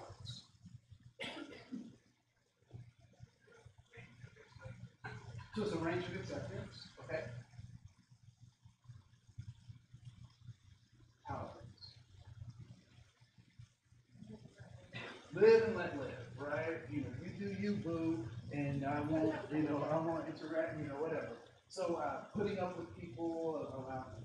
So what I'd like to do is to kind of talk us through this tolerance scale and really have us think critically about this. So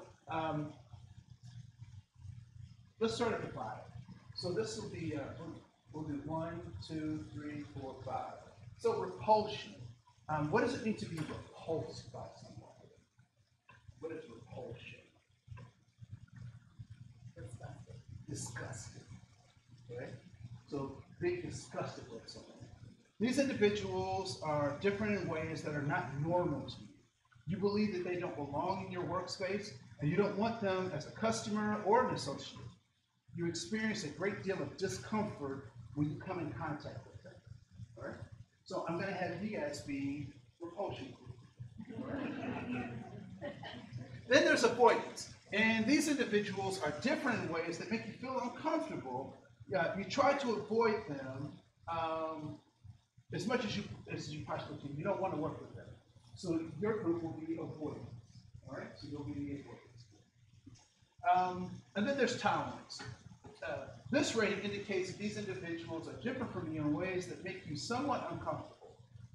However, you believe these individuals have a right to be treated respectfully, but if you had your choice, you wouldn't have them as coworkers or customers. You are tolerance. Right?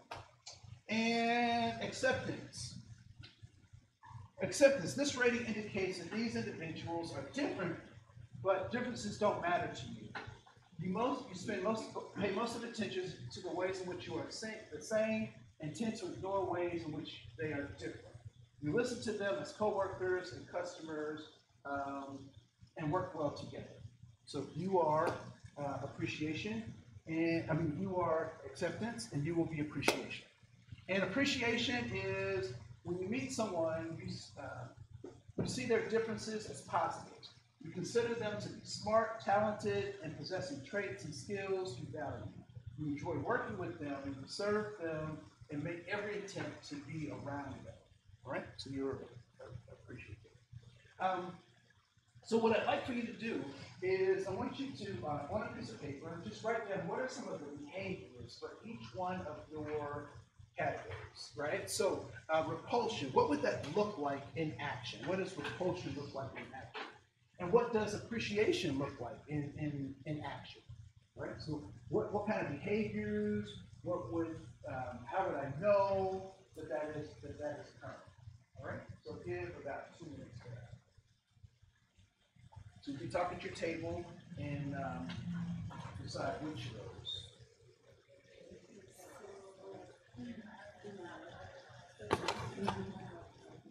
I think so, yeah.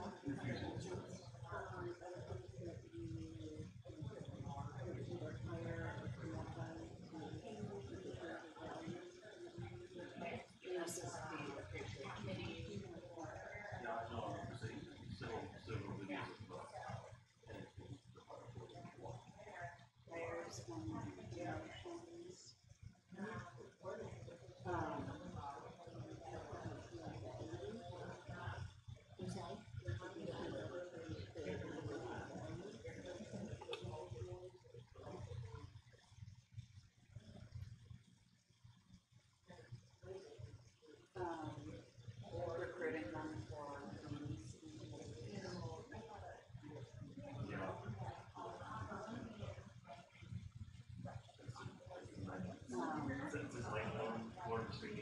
In a meeting, specifically calling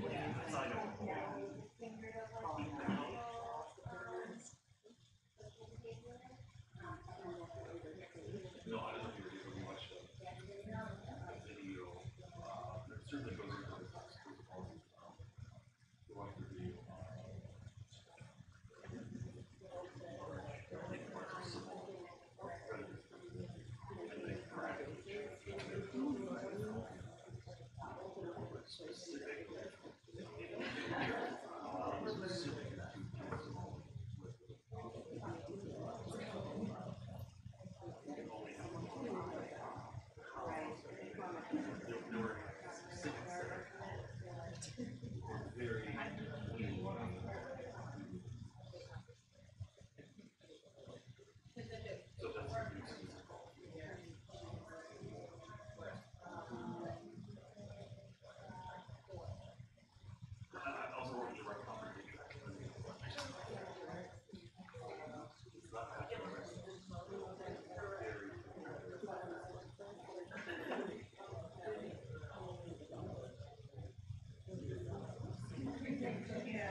There's levels of that.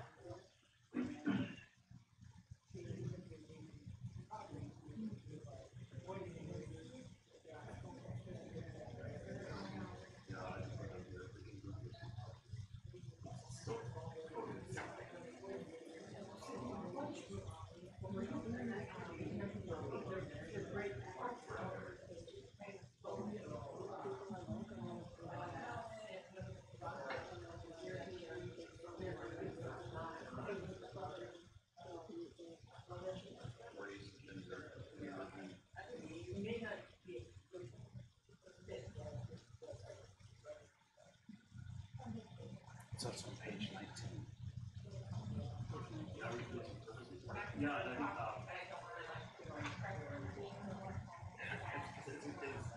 See, I think this is interesting too, because, so,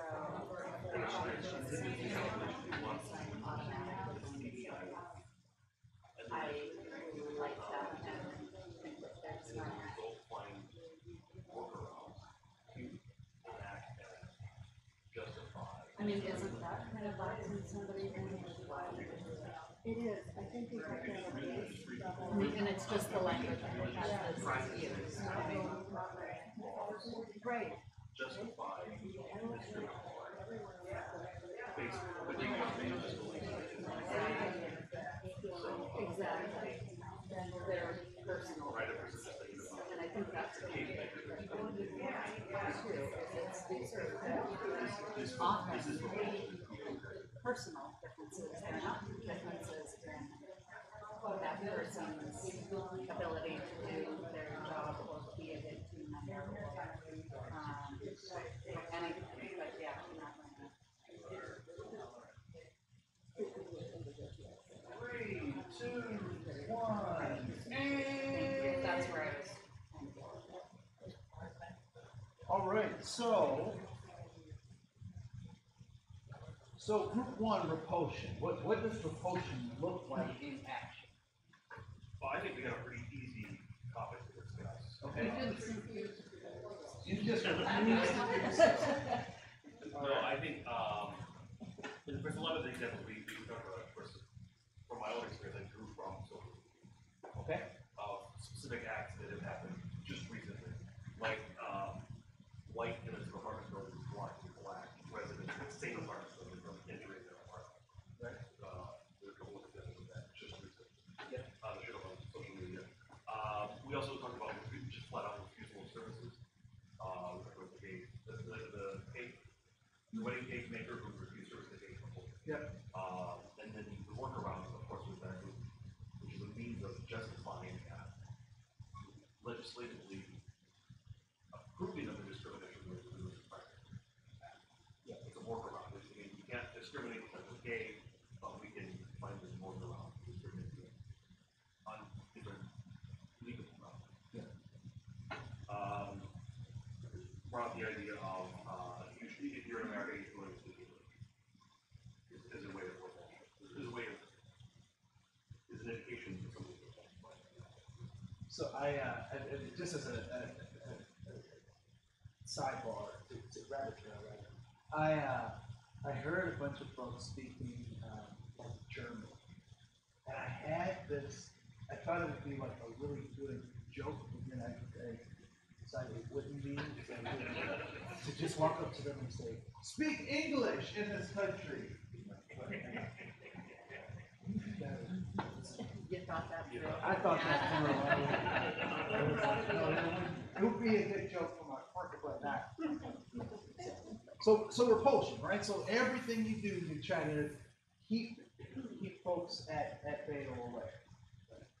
Okay, let's move to the next one. Avoidance. Choosing not to separate certain people, choosing not to include work groups or meetings or something like that, choosing flat out not even refusing services to outside partners because not even working them. Not even getting to refuse them. And then we kind of touched on a little bit on how avoidance was intentional and a little bit. Talk a little bit about those intentional and unconscious. How was that? I don't know for you, but you very good about how, maybe you're going to one thing and you just automatically get the like you, you're not intentional, not putting that one person, but you're just. Okay. What's a good example? I thought I heard. Oh, no, it's his chair. Oh, okay. I thought I heard a bird at the window. I'm like, oh, that's so sad. All right. Cool. We were repulsed by that. You were repulsed by that. Tolerance. What does that look like in action?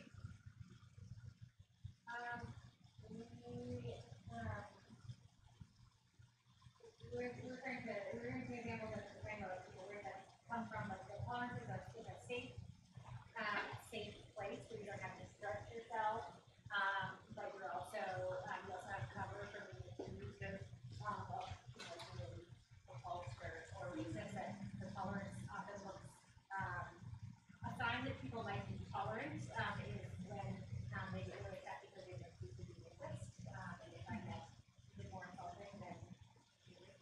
Yeah. I, So say that again, because there's a nuance you just kind of threw out the big bomb.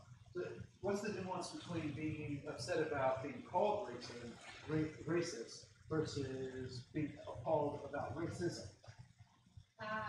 that, you know, a person, typically, it's a white person being, directly or indirectly, called racist, or someone that says that they're actually have that impact, and they say, you're the one who's really discriminating because you're making me feel bad, and it's really, it's so rude to be, so rude to call somebody racist.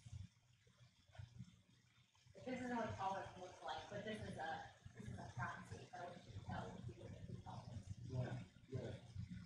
I've heard another proxy for tolerance, being that, I'm professional. I just do, I'm just doing my job. I'm being professional. Okay? So when let me ask you this too. So I taught K-12, so middle school and high school, and there was a time when I was a teacher, and then I became an educator. When I was a teacher, I was mad when the school let out at 2:45. The kids were there at 3 o'clock. I was mad. But I was a teacher. Why? Why was I mad? My work day was done. I'm done. 2:45. I'm done. Go home, children. Go home. And then when I became an educator, I figured out that why my kids were hanging out. And why were they hanging out? This was the safest place for them to be. This was a nurturing, caring environment. They were attached to adults who cared about them, right? And then I wasn't professional. Anybody ever been helped by somebody who's being professional? Right? Other people. Cold, right? All right, cool. Tolerance. Let's go on. Acceptance. So with acceptance, we said it looked like you have good eye contact with people, you're smiling, you're listening, collaborating. Things like using manners, you're doing things to interaction, you're doing things positively, you're valuing their inputs and being respectful. Cool. And lastly, appreciation. What does that look like?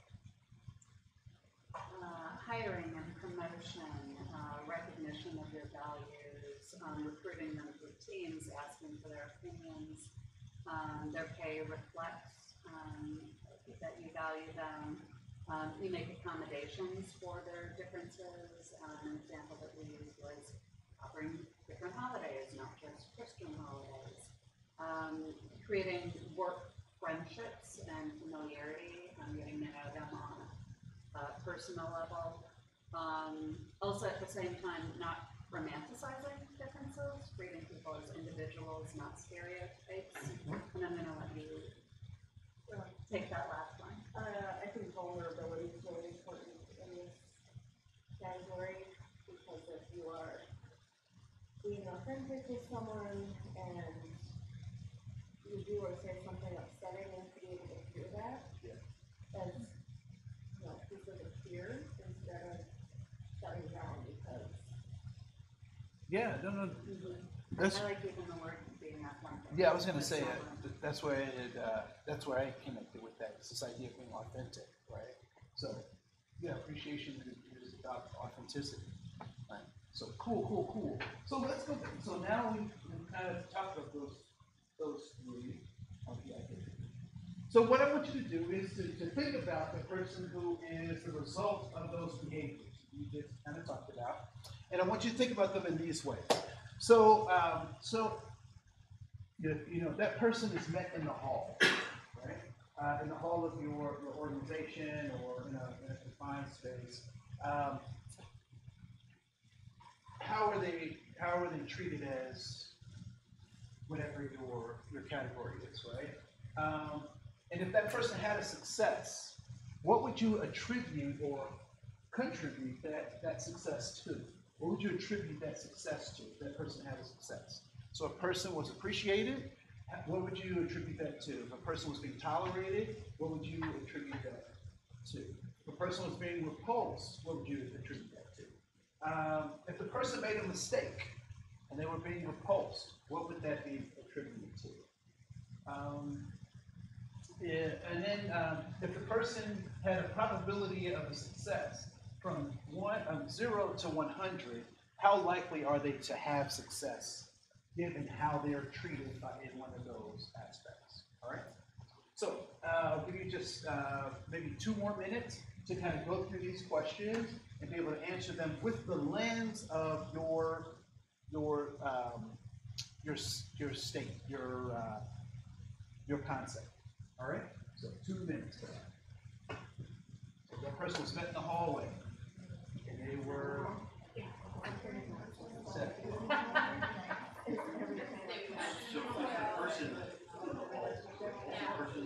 That is the repulsive person. You are the repulsor. That's inside jokes.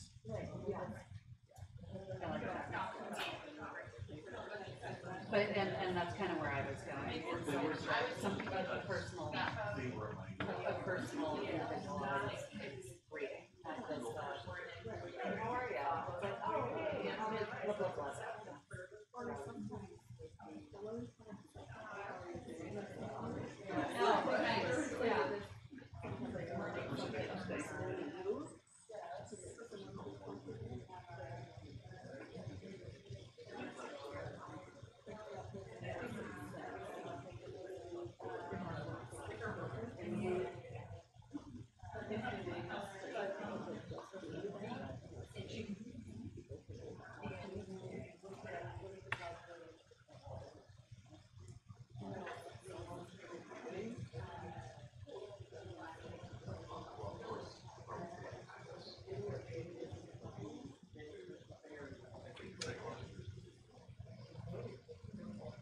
Setting up for success.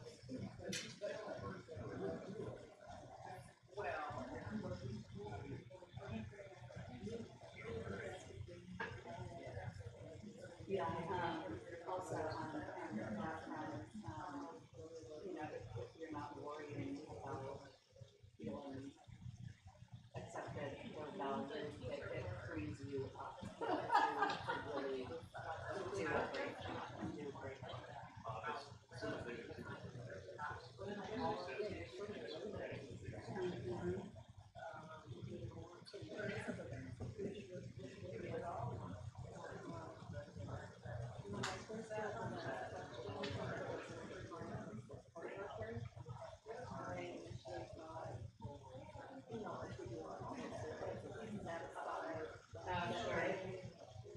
I think for me, as a measure of success in that area, what demonstrates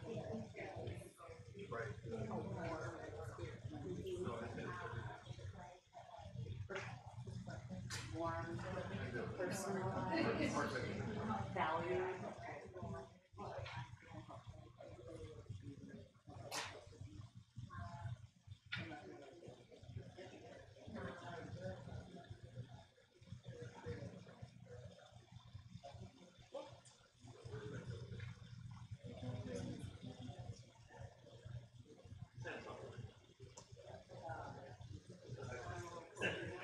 I don't want to sound like I pity the people.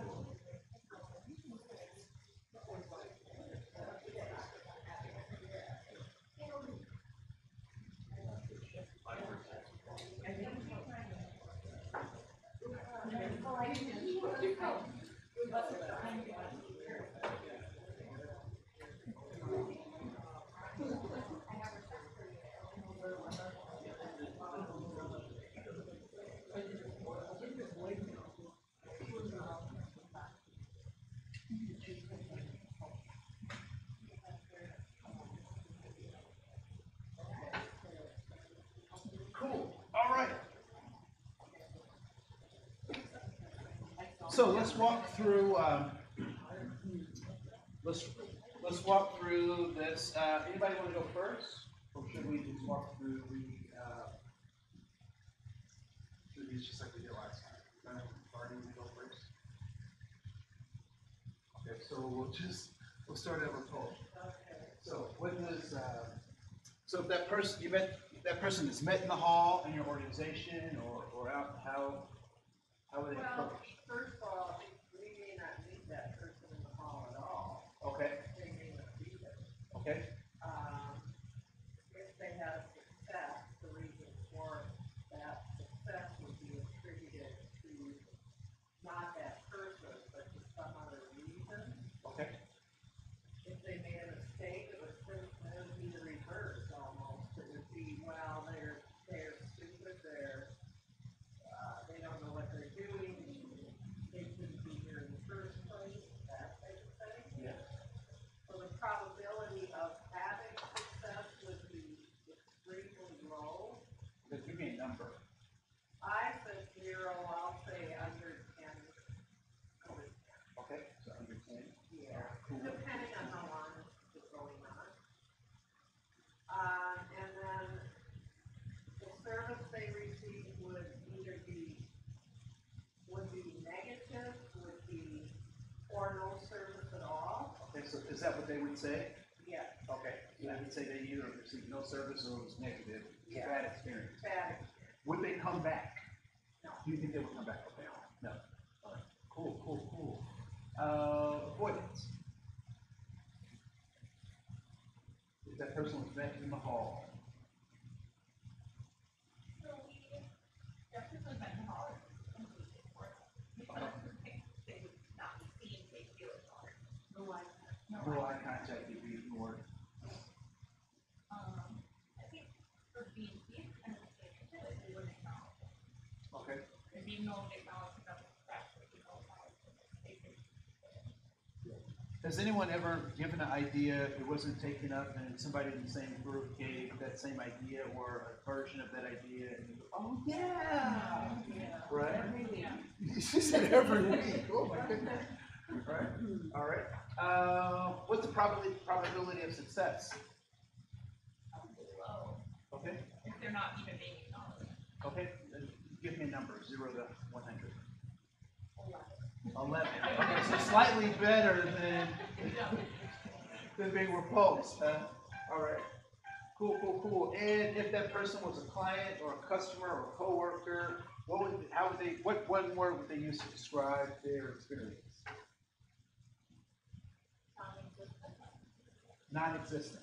All right. Cool. You think they're coming back, or no? Okay. Or if they have to come back, are they going to give 100% of their? So they'll probably give 10%. 11%. Right? All right. Cool.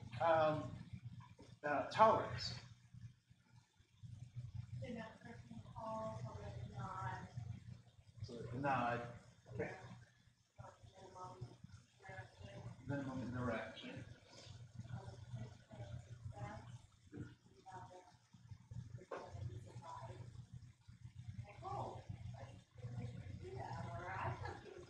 Okay. Yeah, does anyone ever find that to be a really heartwarming compliment? I can't even do that. It's kind of a weird kind of compliment. Anyway, continue. So what's the probability of success? 50-50? Okay. Cool.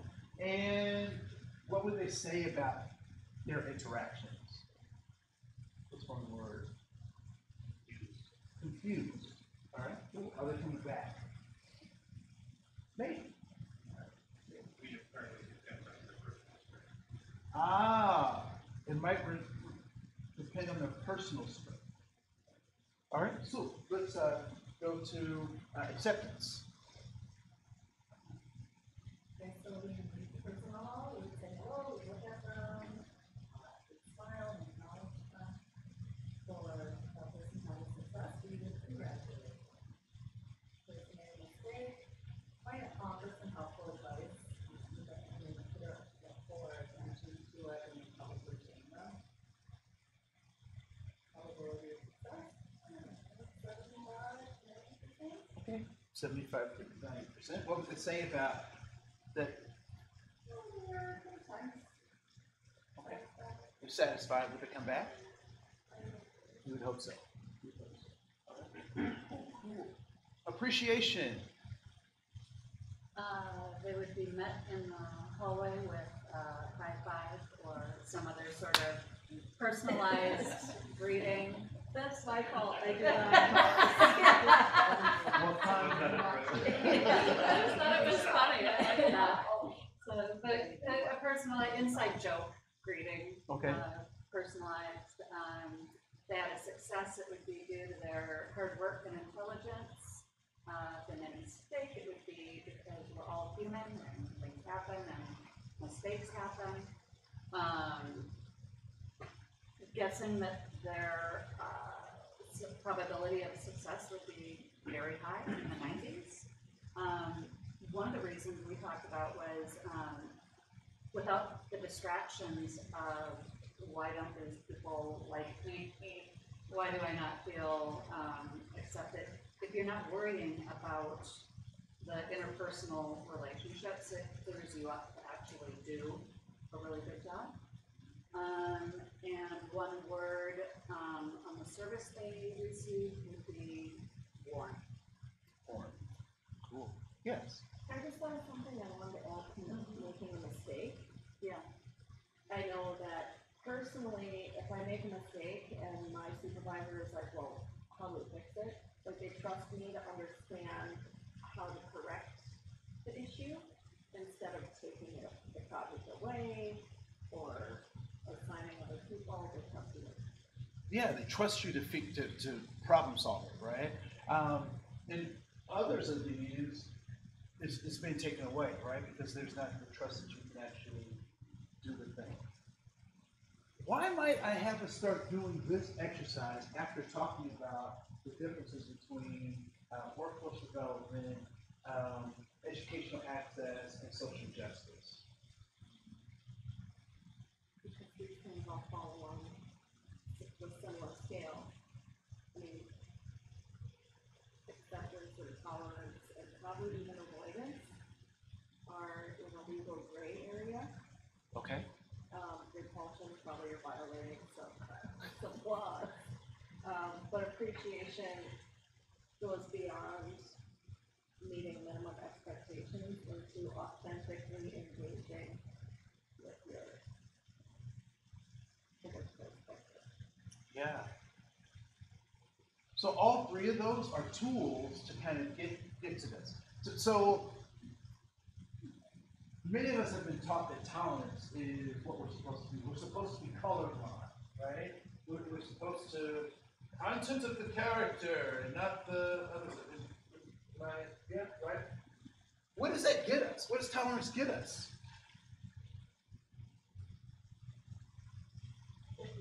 50%.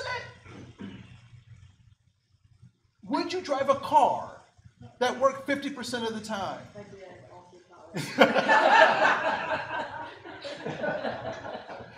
Maybe even 20%. If your TV or your internet operated at 50%, whatever, you'd have a problem with that, right? So when we talked about this idea of the scale, I really want us to think about how in those three areas are we able to move beyond tolerance and really look at acceptance and appreciation. And that is the thrust of where we are to kind of go with our HR processes. Is that we want to move just beyond tolerance, just beyond being professional, and really start thinking about how do we become critical in our interactions with people. Are people familiar with the concept of intersectionality? Yeah. Right? So intersectionality is the concept that I'm not. So we are made up of multiple identities, and the way in those points where those multiple identities intersect, we can be in the same situation and have very different outcomes because of the intersections of all of our identities. Right? So popularly, people talk about wages of men and women, right? And they usually say that a man makes what? $1 and a woman makes between 76 and 78 cents per a man. However, if we break that down racially, that a African American woman and an Asian American woman and a Latin American woman, they make less than that, and the Asian American woman makes more than that 78%. When we split out those racial categories, then we get a better look at that. So intersectionality is where all of those things meet.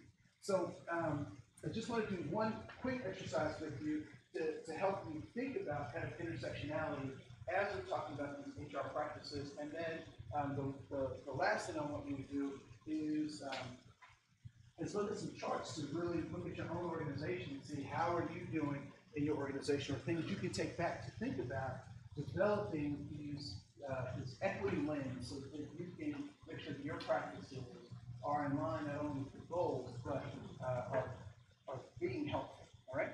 So you have I randomly dished out a card, a set of cards, and hopefully that is everyone. Hopefully those cards are not the same. So they should all be different aspects of an individual. So you have an individual who has all three of those characteristics, so you can flip the card over. And I want you to pick out of the questions that I just gave you, one set of questions to answer with that person in mind.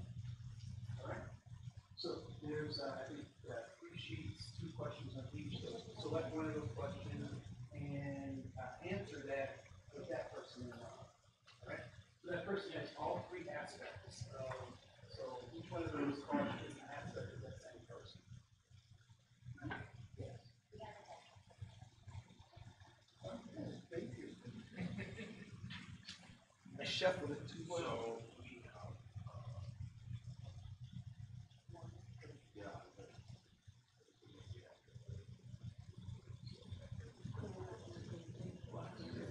Based on this person's demographic. Yep. So And we're picking one of these? yeah, just pick one of those.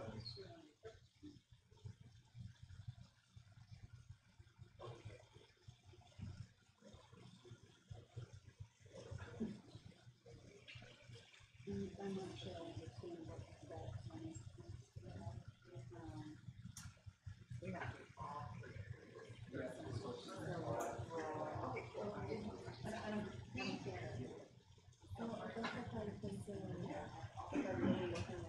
one.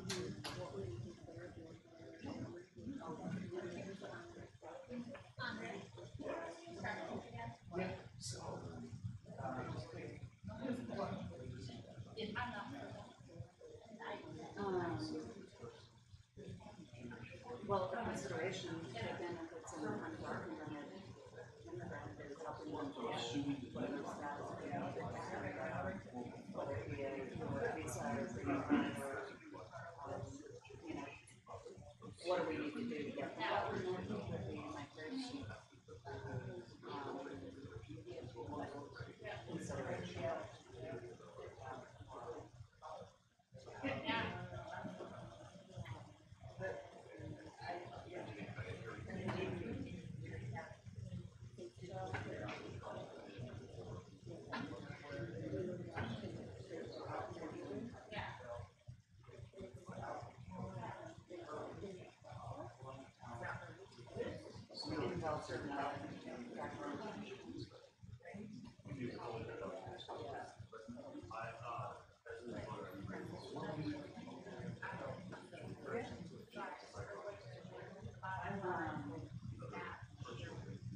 I know nothing about Thomas before, so I guess I would think, I wonder if I should educate myself on this.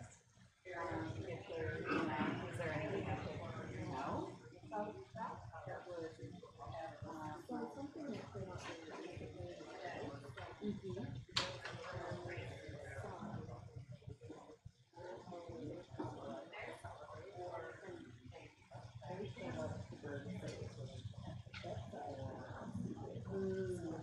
yeah, the IC. And to them, that was really fun. Right. It was, There was this a is strong essential energy. as Yeah. the respiratory. Right? So, being sensitive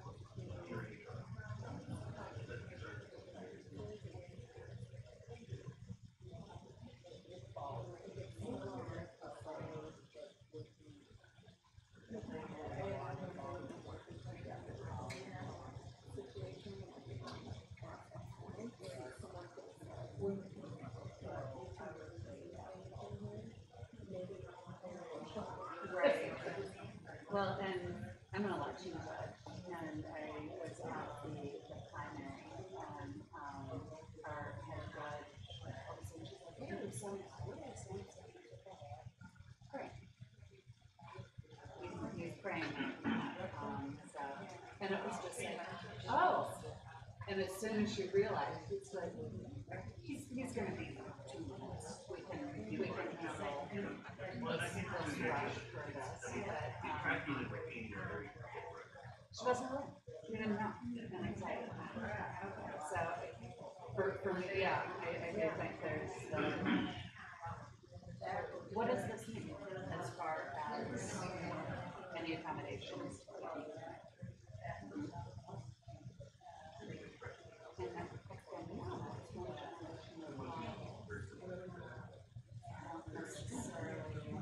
well, I think typically this generation, well, is a bit scarcity dominant. And so you might want to introduce them to public retirement or plans of savings accounts. Right, but maybe taking special consideration.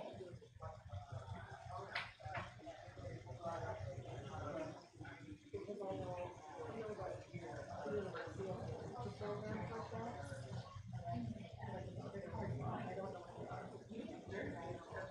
And here's another question that I have on some of this, so we just hire somebody, I'm not necessarily gonna know. I'm not gonna know this, hiring, this is probably the only one that I'm actually gonna have access to. I think these are things that, that you discover, so I don't know that they would actually, when I come to think of it, those wouldn't really come into account when I'm hiring. Because I'm not gonna ask them. Right, but you might be able to broadly ask all.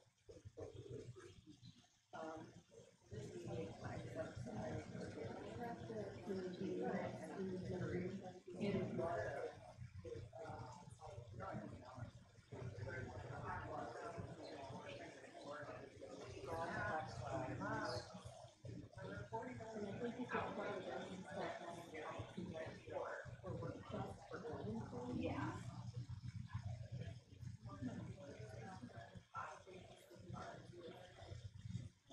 Any special accommodations?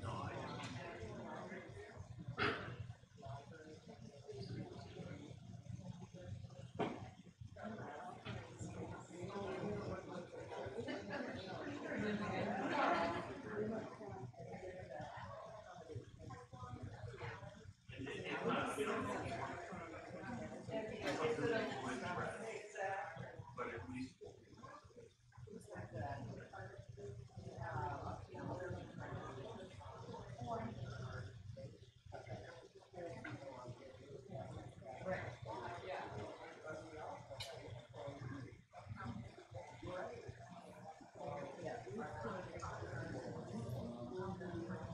With everyone there, yeah.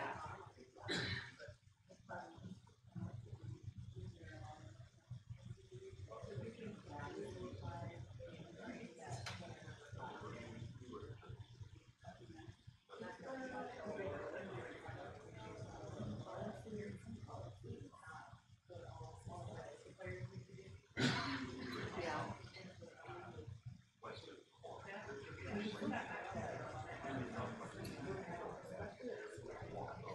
Yeah, no.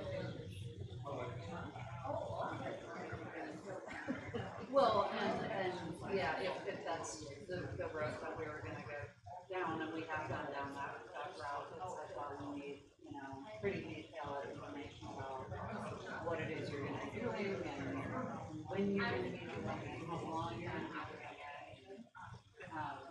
yeah, there's a lot of systems that's needed. But they're the right person and the right skill set, it's worth going to the control.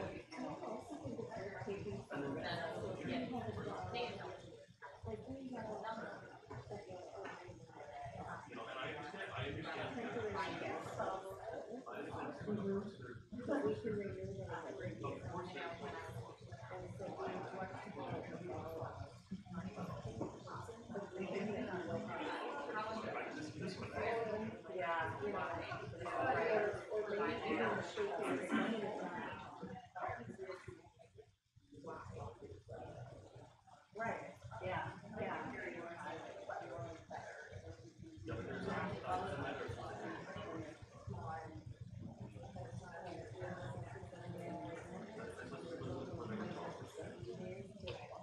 Right, can we be flexible here? Yeah.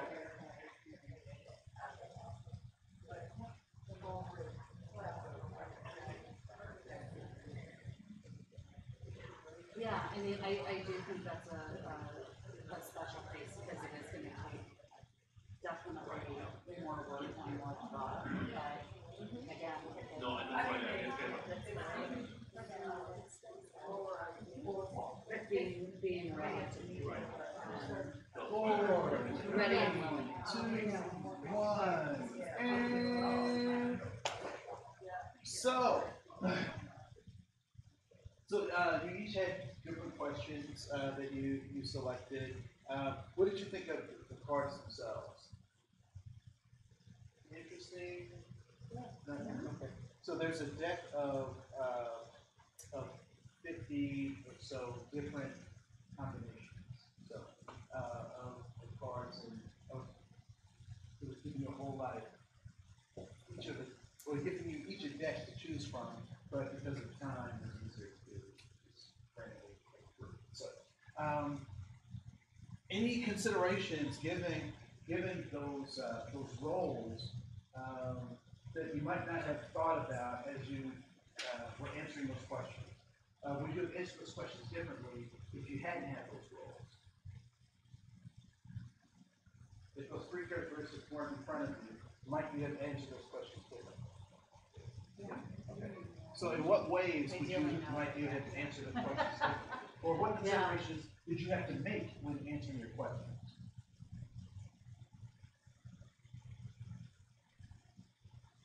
Well, we had one of our friends, the person was a refugee from West Africa, and pretty nice that was the security that hired people who are refugees or from refugees from West Africa in particular, and we wanted them to experience that they have particular expectations about how to apply for a job and what they'll end up put on the resume that are different than maybe what you're doing when you hire.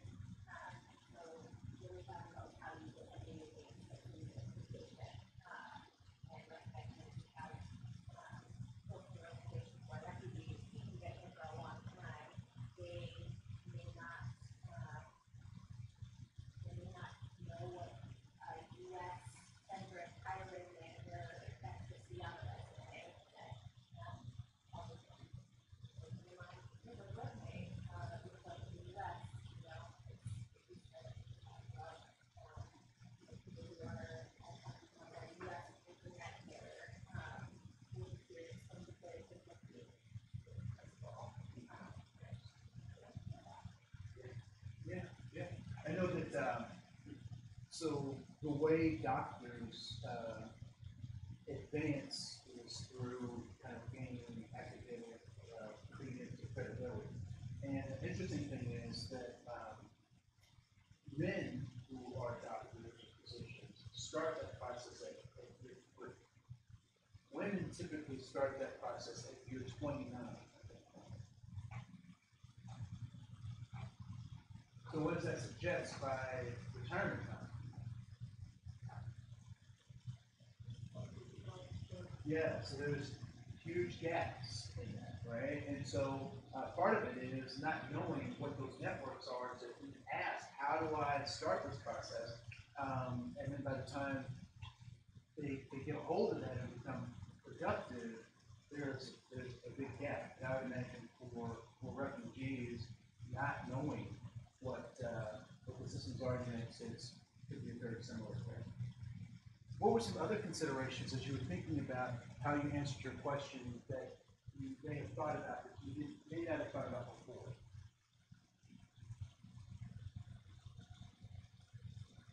Well, what we found interesting about ours is of the three, there was one characteristic, immigrant undocumented, that we would actually know upon hiring.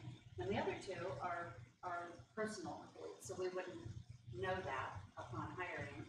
And so special considerations, these two that were more personal, it kind of, as we got to talking, it's like, oh, those would be things that we should do for every new hire. Because we don't have this level of background. So asking, are there any special accommodations that you require during a work day? Making prayer time or a private room or anything, yeah. So that was kind of my big takeaway, is there's some of these where I don't know this information, but if you kind of build some of it into your everyday practices on hiring and onboarding, even the onboarding, their economic background. Everybody should know exactly what our retirement benefits are and all of the things that we have access to. And if you have any questions, here's who you should talk to. We've got all kinds of information. So that was kind of my big takeaway. So here's an 80-20 rule that particularly in diverse disability circles, we talk about this, that the 20, that the things built for the 20 can be scaled for that 80. Right? So how many people have used the knob to open the door? Right? Have you used that knob to open the door? Right? Is that made for you? No, right? How many people have used the cutout on, or found that helpful to use the cutouts on the curbs as you're going places or carrying things, right? So that was made for the 20, but it actually benefits the 80, right? So very much the same thing. Oftentimes there can be policies and procedures that if we built those things in, quiet spaces for prayer time, right, or meditation, or so right now in the organization I'm working with, we're trying to get more women into the workforce, and it's working. But what we found is that we don't have enough rooms for them to take care of their nursing needs, right? So as nursing parents, we don't have lactation rooms and all these other things, or the number of bathrooms now is multiple. The number of people using bathrooms is multiplying, but now we have to find new bathrooms because women use bathrooms differently than men, right? So yeah, those kinds of those policy considerations. And as you guys are talking about your person, were there some things that you guys thought about? There was, we took into account when we had race, Hispanic, American, and economic rural poverty, those were two of our three cards, and that actually is kind of a population, part of the population candidates that we hire for another division of our company. So we can take into account the cultural component, really celebrating the family pieces of things that mean a lot in that cultural. So doing welcome baskets when new children are born seems to come in handy with that piece of things, congratulating them on life and so really getting into the family has paid off on including people up north. The rural poverty piece increasing mileage, so people get more money if they need to drive. Looking at alternatives to transportation, or having better transportation. Is there a company vehicle? Can they carpool? Can we incentivize different things? Really exploring different challenges to overcome that people have sustainability getting for the so, and we had Judaism, and so some of that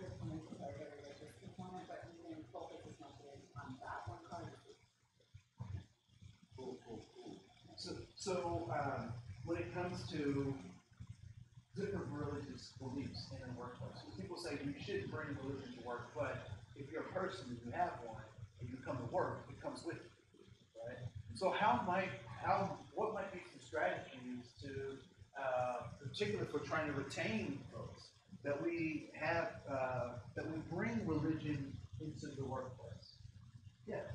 We talked about like instead of having like holidays and days off, we centered around primarily the Christian religious holidays, doing it more as just you get a certain set amount of days off and you can pick and choose as you would. So one, you can pick and choose as you would, right? So just lump that all into PTO, right? What might be some other ways?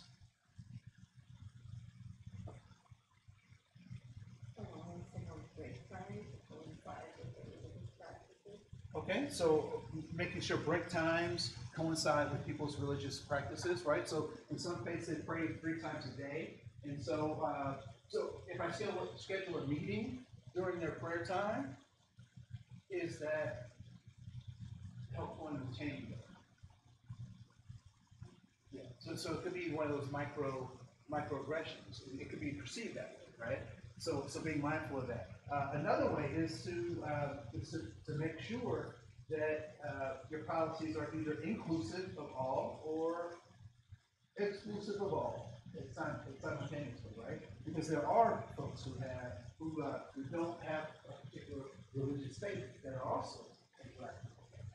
So those are. Yeah, You know, in the public, it's sometimes talked about, well, we Christian values. So then it's the atheist value. I mean, it's not value of the person, but Right. don't have values, or involved relative with values, or whatever. And that person is visible to me. I brought up something that's interesting, trivia, but Barney Frank, who was outwardly gay in the House of Representatives for years and years, did not come out as atheist until he retired. And could it be, and he did not, this is only an observation of when these things happen, but it could be for the electable. He decided he was still electable as gay, but not as atheist. Yeah. But he didn't, he's atheist, he didn't want that.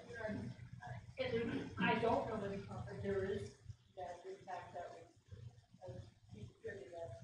So these intersections they're important, right? They're important to recognize because adding that can you imagine not being able to bring the whole set forward? What that must be like, or an important part of yourself that you have to leave out just so you can sustain your family or make a livelihood for yourself. And so that's where the social justice piece is really strong. We're really trying to bring everyone, allow spaces for everyone to bring themselves in. But the tools we have to use are the tools that are provided through some tools that are at our disposal. I'll say that are those workplace development competencies and then educational access, right? So those are some important tools that we have to complete that social justice. My point never was to diminish social justice, but to really help us look at how this educational access and workplace development help us achieve social justice in some measurable ways, and how that language is important. So cool. Thank you so much for sharing. Was there anything you wanted to share about your call? Yeah, I mean, I think we may have been a little different than what you said, but one of the things that came up with us is understanding and having some kind of sensibility to trauma. The question came up is that the workplace role, give some type of sensitivity training to the other coworkers if there is some use of it. Yeah. So that's a good question, right? Why would it be a good idea? do some training. And we'll put this out to everyone. Why would it be important, why would it be a good idea to do some training around PTSD? Some people are re-traumatizing their coworkers, right? And it fits the 80-20. Say that again. It fits the 80-20, which is what's good for them can be maximized, right? So yeah, I was saying, why would it be a bad idea? We don't want to single out that one employee, you know, I mean, it doesn't necessarily, you have to go to So when you do sexual harassment training, Bob, this one's for you. right? No, right. So when you do cultural competence training, are we right? So I would say it's that 80-20 thing. And those are the kinds of practices that we need to do. We know that there are lots of folks who come back from our wars. We've been in war for almost 15 years now, right? And so there are folks coming back trying to get into the workforce. It's a no-brainer. Let's do it. Makes sense. It's a good thing to do, right? Is it mandated by workforce development? Probably not. Is it educational access issue? No. So what kind of issue is it? It's a social justice issue. So no, we want to be engaged. Yeah, we'll do it. It's a best practice. We consider it to be a best practice. Right? Yeah. Is that like yes part? Yeah. Just email me. So last thing, and it needs to make it the last thing, are just some checklists that you can do for you and your organization. And I didn't make these up, so I did put the link to where you can get these. But these are just right at the bottom. It's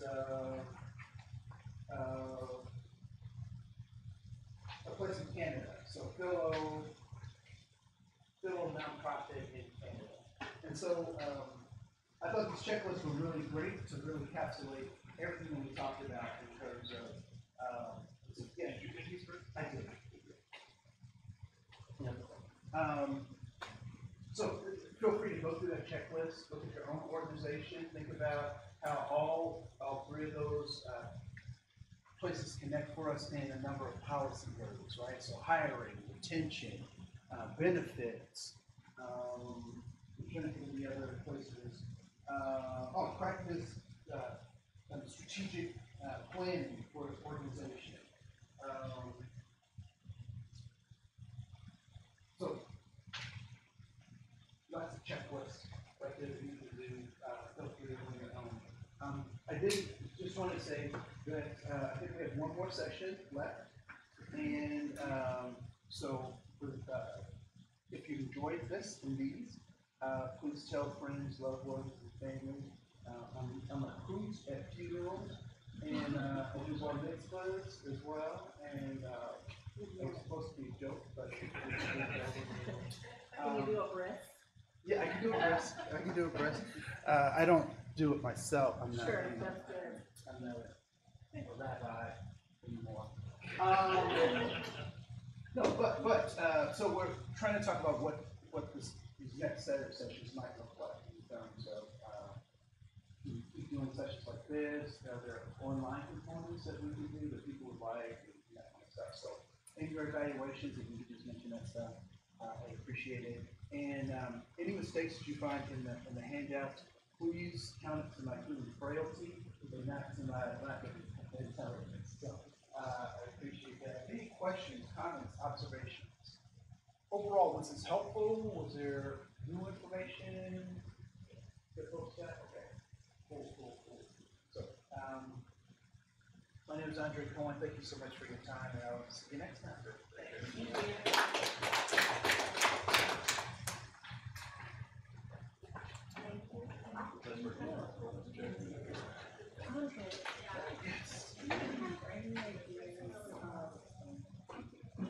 Something that's, how do you get out of the check? Is it not very useful? I don't know that, I don't know. It depends on why. So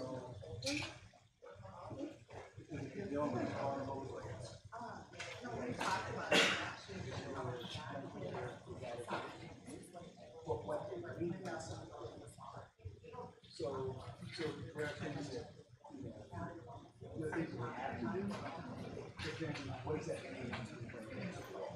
So someone does a background check. So for example, I didn't know, but I have 2 misdemeanors. And I didn't find that out until my employer.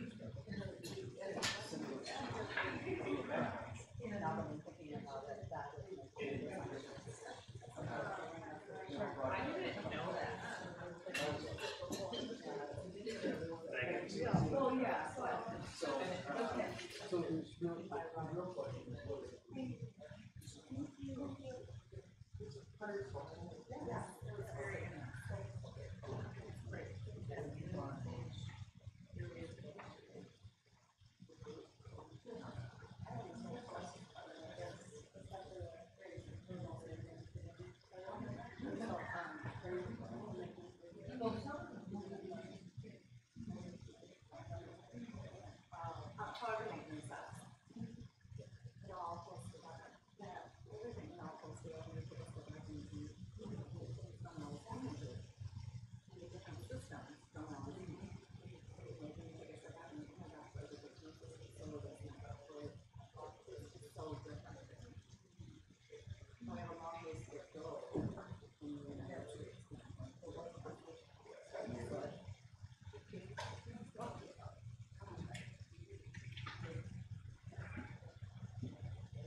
So, yeah, I can see using them in multiple different ways.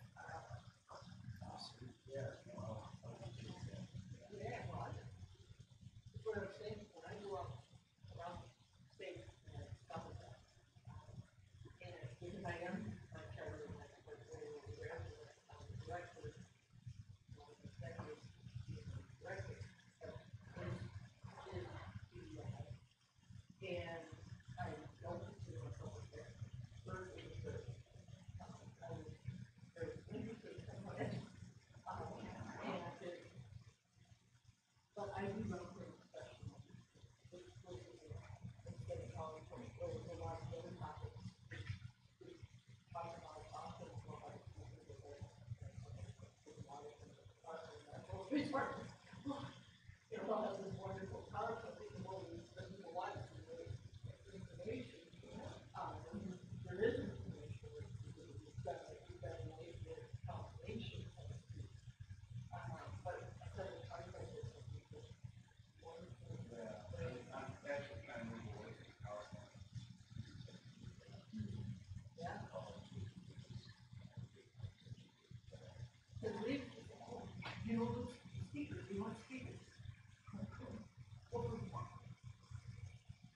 We guys speak very often. You have an organization that's your living, so to speak. And so your organization charges to put it out. Whereas you're going to find that resources, kind of your job description says, very different than the other thing. And so it was a different,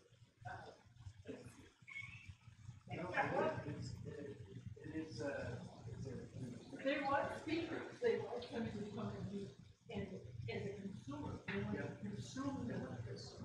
Yeah, I think they're very much. Yeah, no, but. I'm glad you found this helpful. Oh, it's a very, very helpful,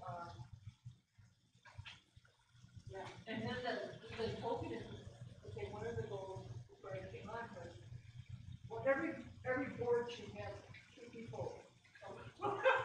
For people, and for one, I said, well, the membership is our pipeline to our board. Let's, if we're gonna put numbers on this at all, let's look at the membership. And then the other piece is collaboration. Because we can't suddenly, I mean, we have to be, if somebody's gonna volunteer time, the organization has to be relevant or attractive, or, well, they're gonna see, yeah, this is the one that's doing the work I want to do. Yeah. And so, one way to do that is to collaborate, because we suddenly get your membership in a timely manner, let's say. Yep.